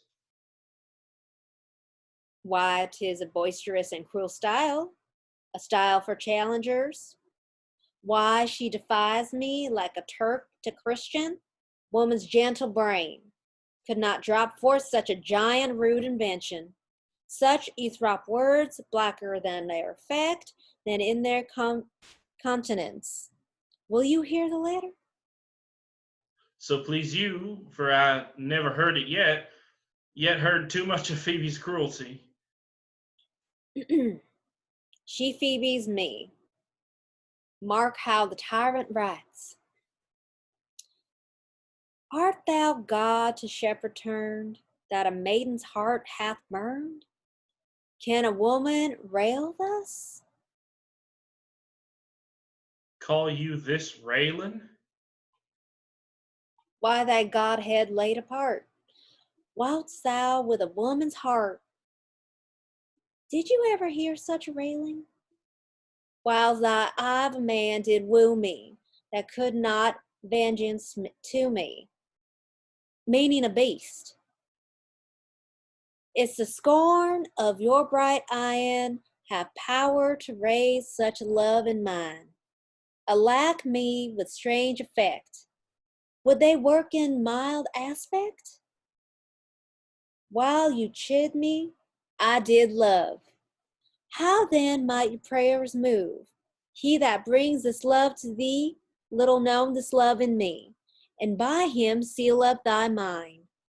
Whether that thou, youth and kind, will the faithful offer take of me and all that I can make, or else by him my love deny, and then I'll study how to die. Call you this chiding? Alas, poor shepherd. Do you pity him? No, he deserves no pity. Wilt thou love such a woman? What, to make thee an instrument and play false strains upon thee? Not to be endured. Well, go your way to her, for I see love hath made thee a tame snake, and say to this to her, that if she love me, I charge her to love thee. If she will not, I will never have her unless thou entreat for her. If you be a true lover, hence and not a word. For here comes more company. Good morrow, fair ones. Pray you, if you know, where in the purliest of this forest stands a sheepcote fenced about with olive trees? West of this place, down in the neighbor bottom, the rank of oysters by the murmuring stream. Left on your right hand brings you to the place, but at this hour the house doth keep itself, there's none within. If that an eye may profit by a tongue, then should I know you by description, such garments and such years. The boy is fair, of female favor, and bestows himself like a ripe sister, the woman low and browner than her brother. Are not you the owner of the house I did inquire for? It is no boast, being asked, to say we are. Orlando doth commend him to you both, and to that youth he calls his Rosalind? He sends this bloody napkin. Are you he? I am. What must we understand by this? Some of my shame, if you will know of me, what man I am, and how and why and where this handkerchief was stained. I pray you tell it. When last the young Orlando parted from you, he left a promise to return again within an hour, and pacing through the forest, chewing the food of sweet and bitter fancy, lo, what befell? He threw his eye aside, and mark what object did present itself, under an oak whose boughs were mossed with age, and high top bald with dry antiquity, a wretched, ragged man, o'ergrown with hair, lay sleeping on his back. About his neck a green and gilded snake had wreathed itself, who, with her head nimble in threats, approached the opening of his mouth, but suddenly seeing Orlando, it unlinked itself, and with indented glides did slip away into a bush, under which bush's shade a lioness, with udders all drawn dry, lay couching, head upon the ground with cat-like watch, when that the sleeping man should stir, for 'tis the royal disposition of that beast to prey on nothing that doth seem as dead. This seen, Orlando did approach the man, and found it was his brother, his elder brother. Oh, I have heard him speak of that same brother, and he did render him the most unnatural that lived amongst men. And well he might do so, for well I know he was unnatural. But to Orlando, did he leave him there? Food to the suckered and hungry lioness? Oh, twice did he turn his back, and purposed so, but kindness nobler even than revenge, and nature stronger than his just occasion, made him give battle to the lioness, who quickly fell before him, in which hurtling from miserable slumber I awaked. Are you his brother? Was it you he rescued? Was it you that did so oft contrive to kill him? 'Twas I, but 'tis not I. I do not shame to tell you what I was, since my conversion so sweetly tastes being the thing I am. But for the bloody napkin? By and by, when from the first to last betwixt us two, tears our recountenance had most kindly bathed, as how I came into that desert place. In brief, he led me to the gentle Duke, who gave me fresh array and entertainment, committing me unto my brother's love, who led me instantly unto his cave. There stripped himself, and here upon his arm the lioness had torn some flesh away, which all this while had bled. And now he fainted, and cried in fainting upon Rosalind. Brief I recovered him, bound up his wound, and after some small space, being strong of heart, he sent me hither, stranger as I am, to tell this story, that you might excuse his broken promise, and to give this napkin, dyed in his blood, unto the shepherd youth that he in sport doth call his Rosalind. Why, how now, Ganymede, sweet Ganymede. Well, many will swoon when they do look on blood. There's more in it, cousin. Ganymede. Oh, look, he recovers. I would I were at home. We'll lead you thither. I pray you, will you take him by the arm? Be of good cheer, youth. You a man? You lack a man's heart. I do so. I confess it. Sir, a body would think this was well counterfeited. I pray you tell your brother how well I counterfeited. Hi-oh. This was not counterfeit. There is too great testimony in your complexion that it was a passion of earnest. Counterfeit, I assure you. Well, then take a good heart and counterfeit to be a man. So I do, but I faith I should have been a woman by right. You look paler and paler. Pray you draw homewards. Good sir, go with us. Well, that will I, for I must answer back how you excuse my brother, Rosalind. I shall devise something, but I pray you commend my counterfeiting to him. Will you go?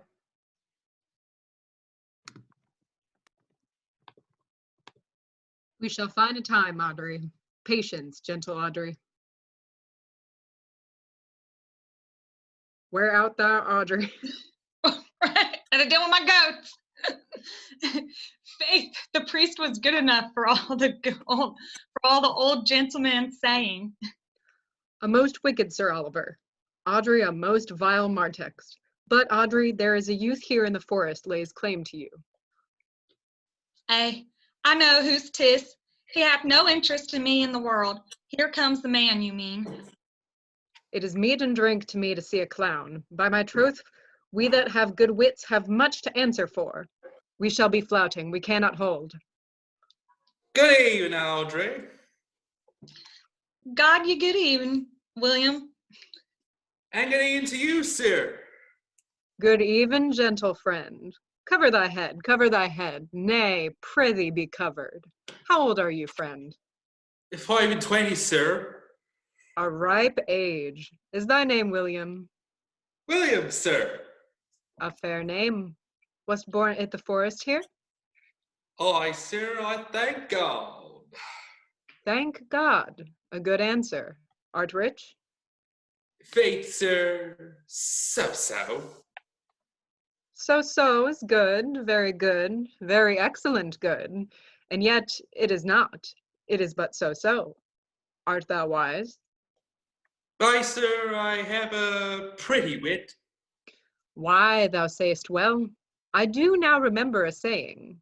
The fool doth think he is wise, but the wise man knows himself to be a fool. The heathen philosopher, when he had a desire to eat a grape, would open his lips when he put it into his mouth, meaning thereby that grapes were made to eat and lips to open. You do love this maid? I do, sir. Give me your hand. Art thou learned? No, sir. Then learn this of me. To have is to have, for it is a figure in rhetoric that drink, being poured out of cup into a glass, by filling the one doth empty the other. For all your writers do consent that ipse is he. Now you are not ipse, for I am he. Which he, sir? He, sir, that must marry this woman.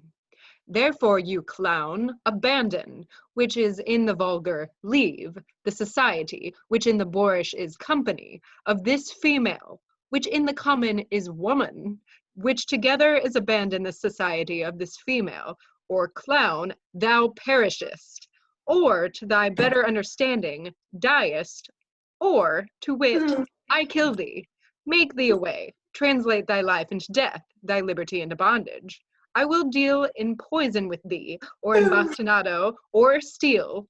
I will bandy with thee in faction, will o'errun thee with policy. I will kill thee 150 ways, therefore tremble and depart. Do good, William. Go rest your merry, sir. Master and mistress seek you. Come, away, away.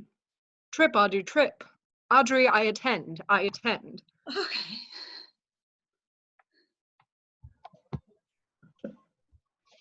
Is it possible that on so little acquaintance you should like her, that but seeing you should love her, and loving woo, and wooing she should grant, and will you persevere to enjoy her? Neither call the giddiness of it in question, the poverty of her, the small acquaintance, my sudden wooing, nor her sudden consenting. But say with me, I love Aliena. Say with her that she loves me. Consent with both that we may enjoy each other. It shall be to your good, for my father's house and all the revenue that was old Sir Rowland's will I estate upon you, and here live and die a shepherd. You have my consent. Let your wedding be tomorrow. Thither will I invite the Duke and all contented followers. Go you and prepare Aliena, for look you, here comes my Rosalind.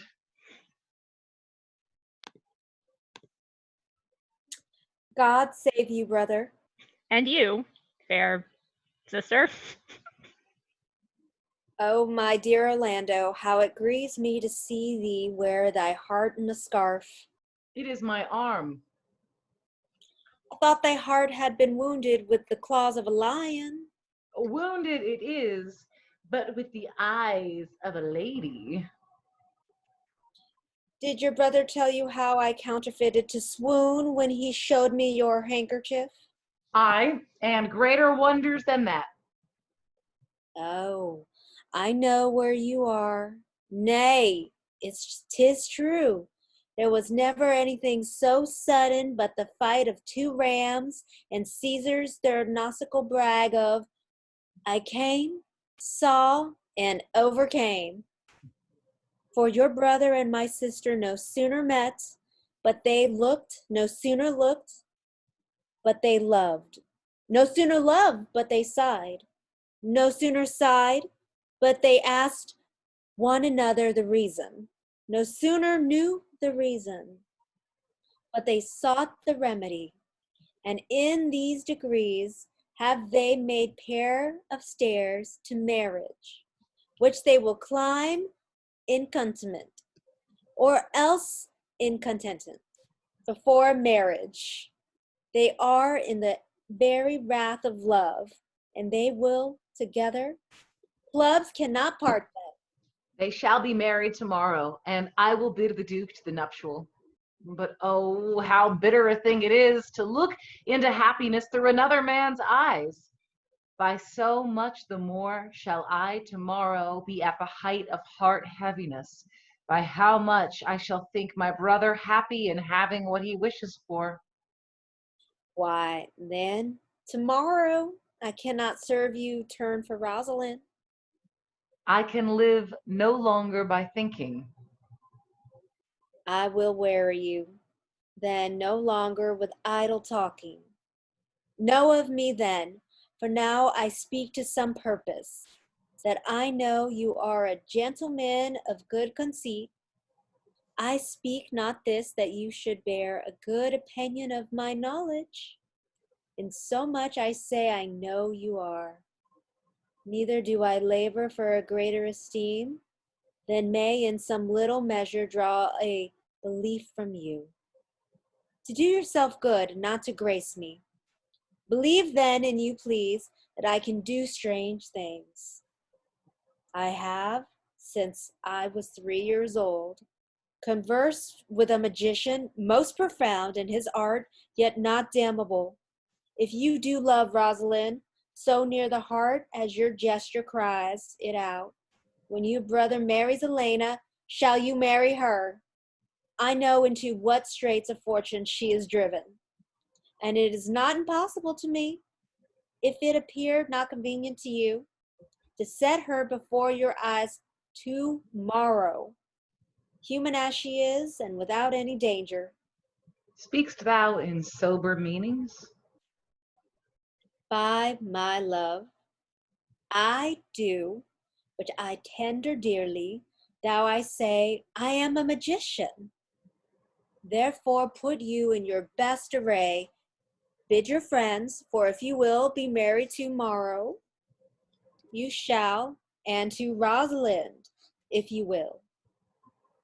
Look, here comes to a lover of mine, and a lover of hers. Youth, you have done me much ungentleness to show the letter I wrote to you. I care not if I have, it is my study to seem despiteful and ungentle to you. You are therefore fellowed by a faithful shepherd.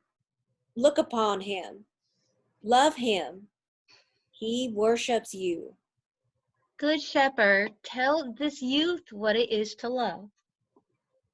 It is to be all made of sighs and tears, and so am I for Phoebe. And I for Ganymede. And I for Rosalind. And I for no woman. It is said to be all made of faith and service, and so am I for Phoebe. And I for Ganymede. And I for Rosalind. And I for no woman.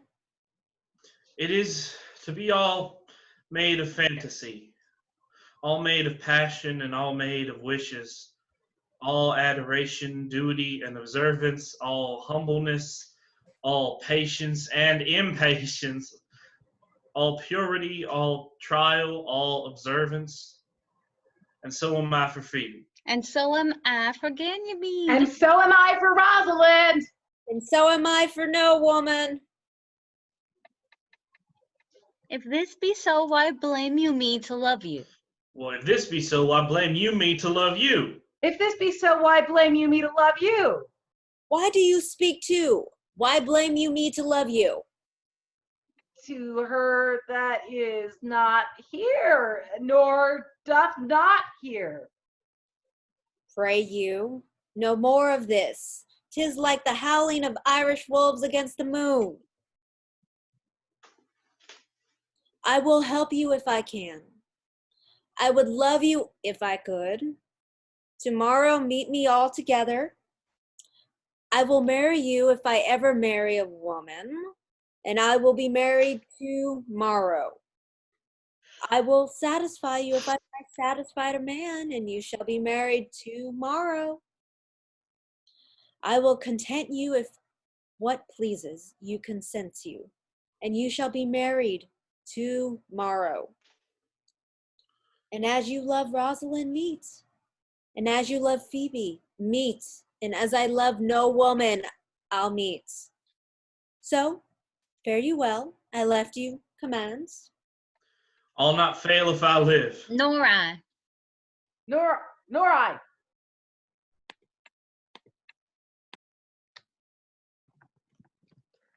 Tomorrow's the joyful day, Audrey. Tomorrow will we be married.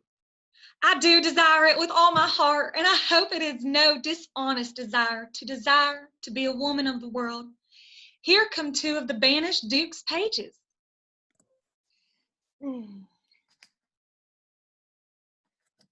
Uh-oh. In the springtime, pretty ring time, where birds do sing, hey, ding, ding, ding. Sweet lovers love the spring. Between the acres of the rye with the hay, oh, hey, none you know, these pretty country folks will lie, whoa. In the springtime, pretty ring time, when birds do sing, ay, ding, ding, ding. Sweet lovers love the spring. This carol they began now with the hay, oh, hey, none you know how that life was butterfly. Oh. In the springtime, pretty ring time, when the birds do sing, ay, ding, ding, ding. Sweet lovers love the spring, and therefore take this present time with a hay, oh, hey, none you know, for love is crowned with a bride.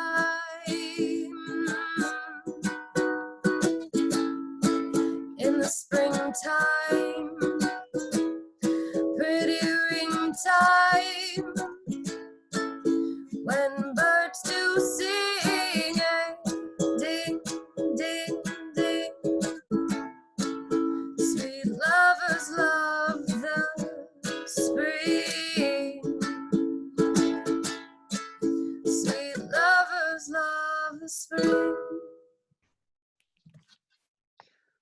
Truly, young gentleman, though there was no great matter in the ditty, yet the note was very untimable.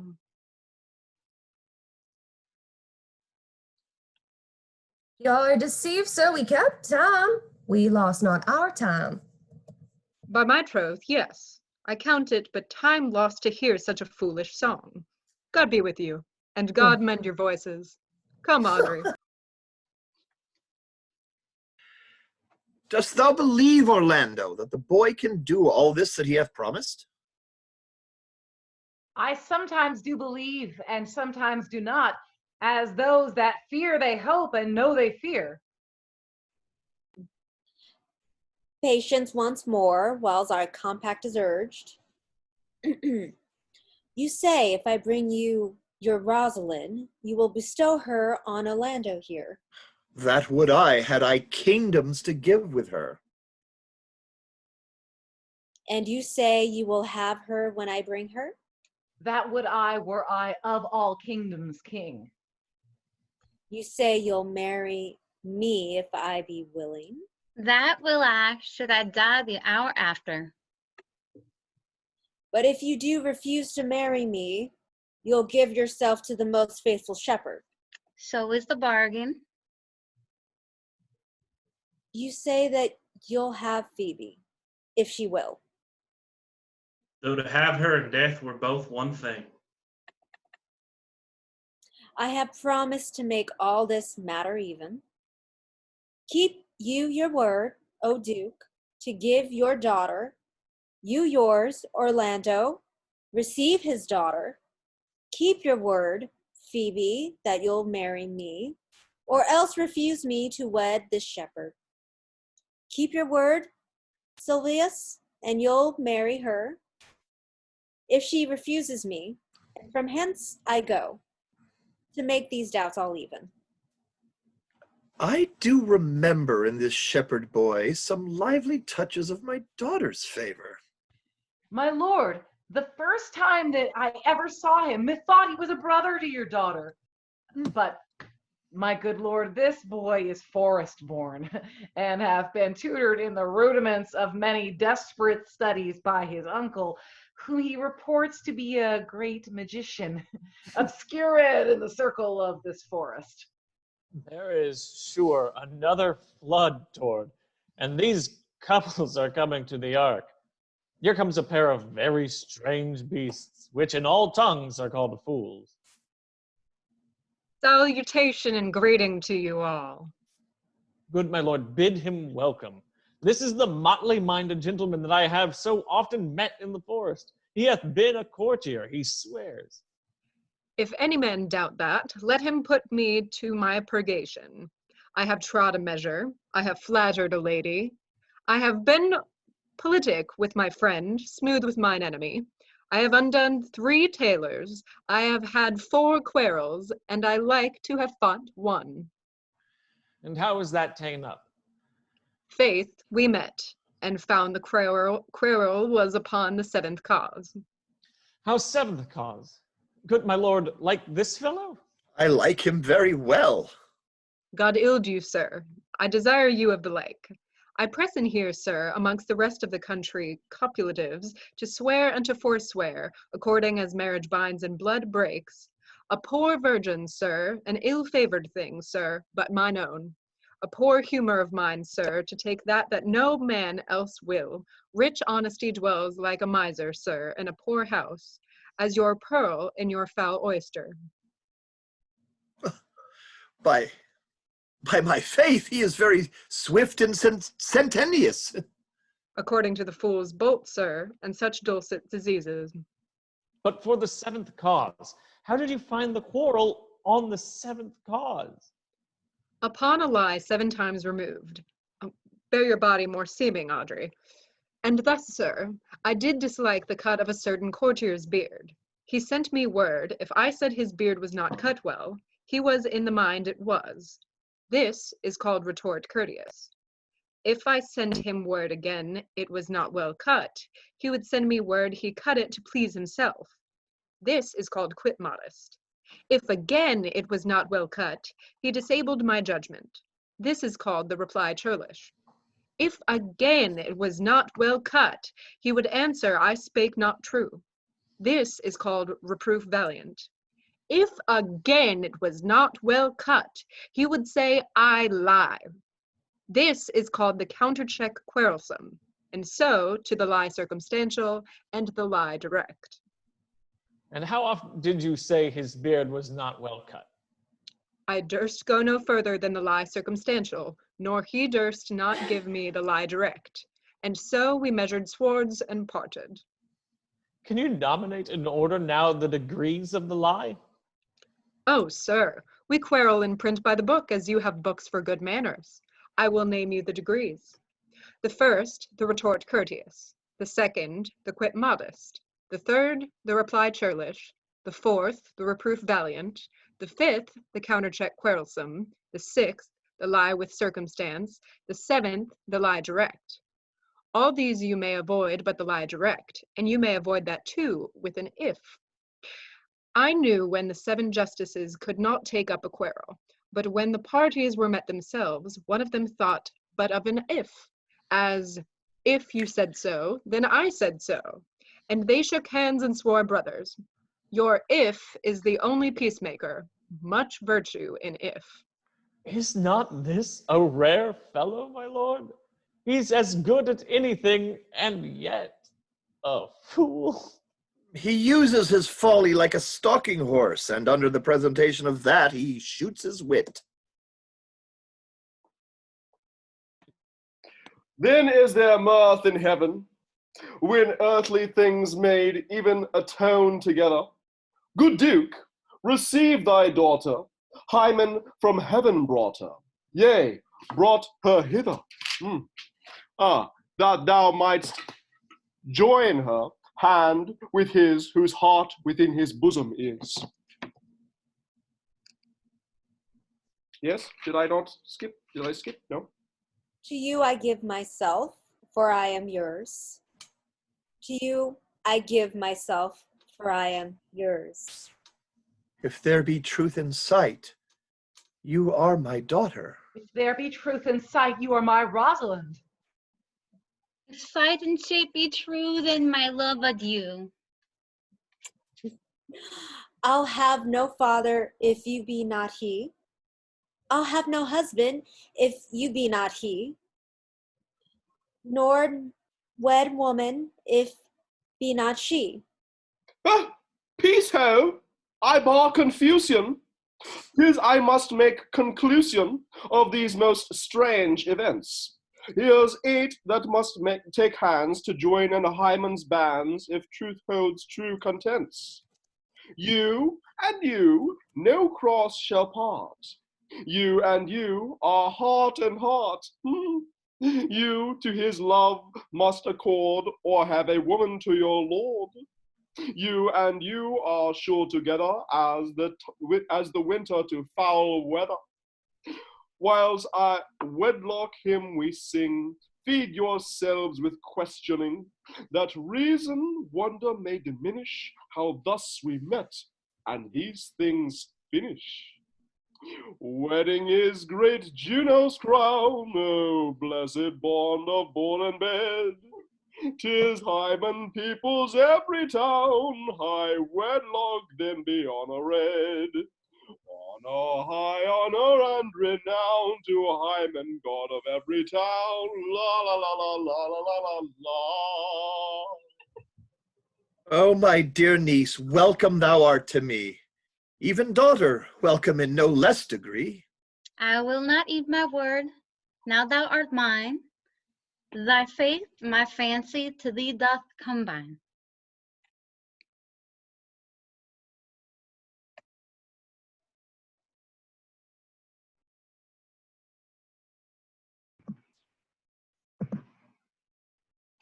Okay.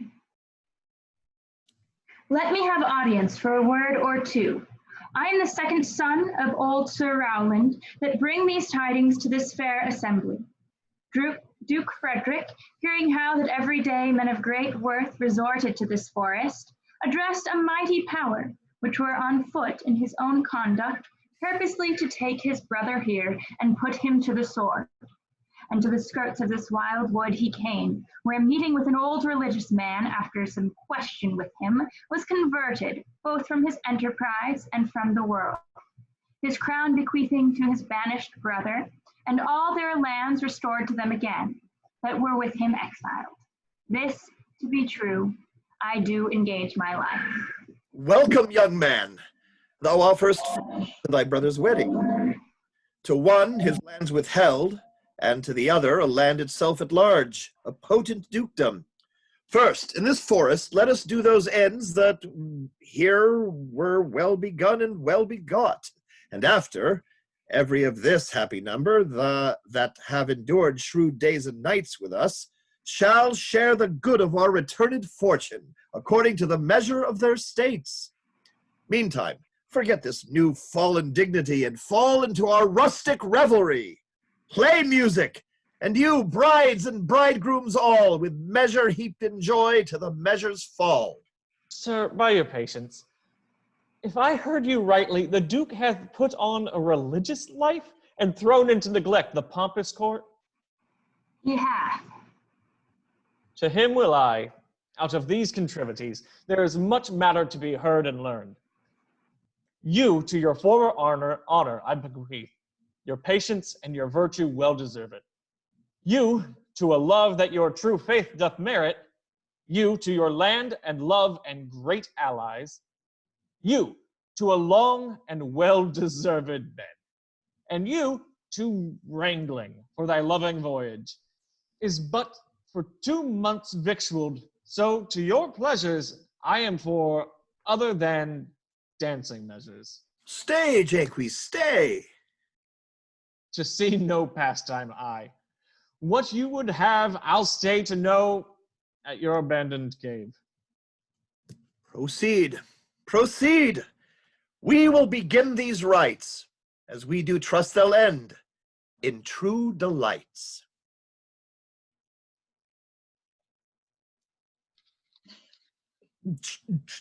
Not the fashion to see the lady the epilogue, but is no more unhandsome than to see the lord the prologue.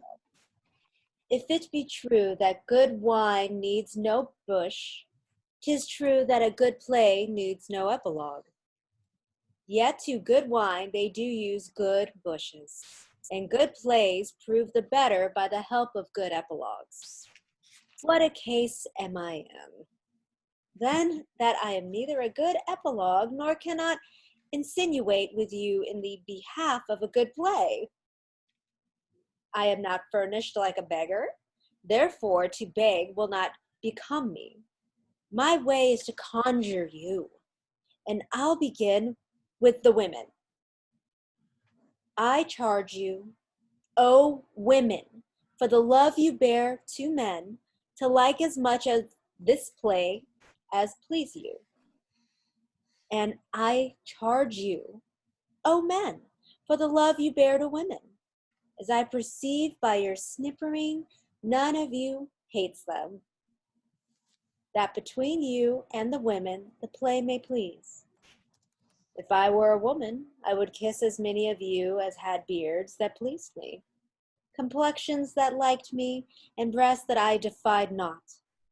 And, I am sure, as many of good beards and good faces or sweet breasts will for my kind offer, when I make curtsy, bid me farewell.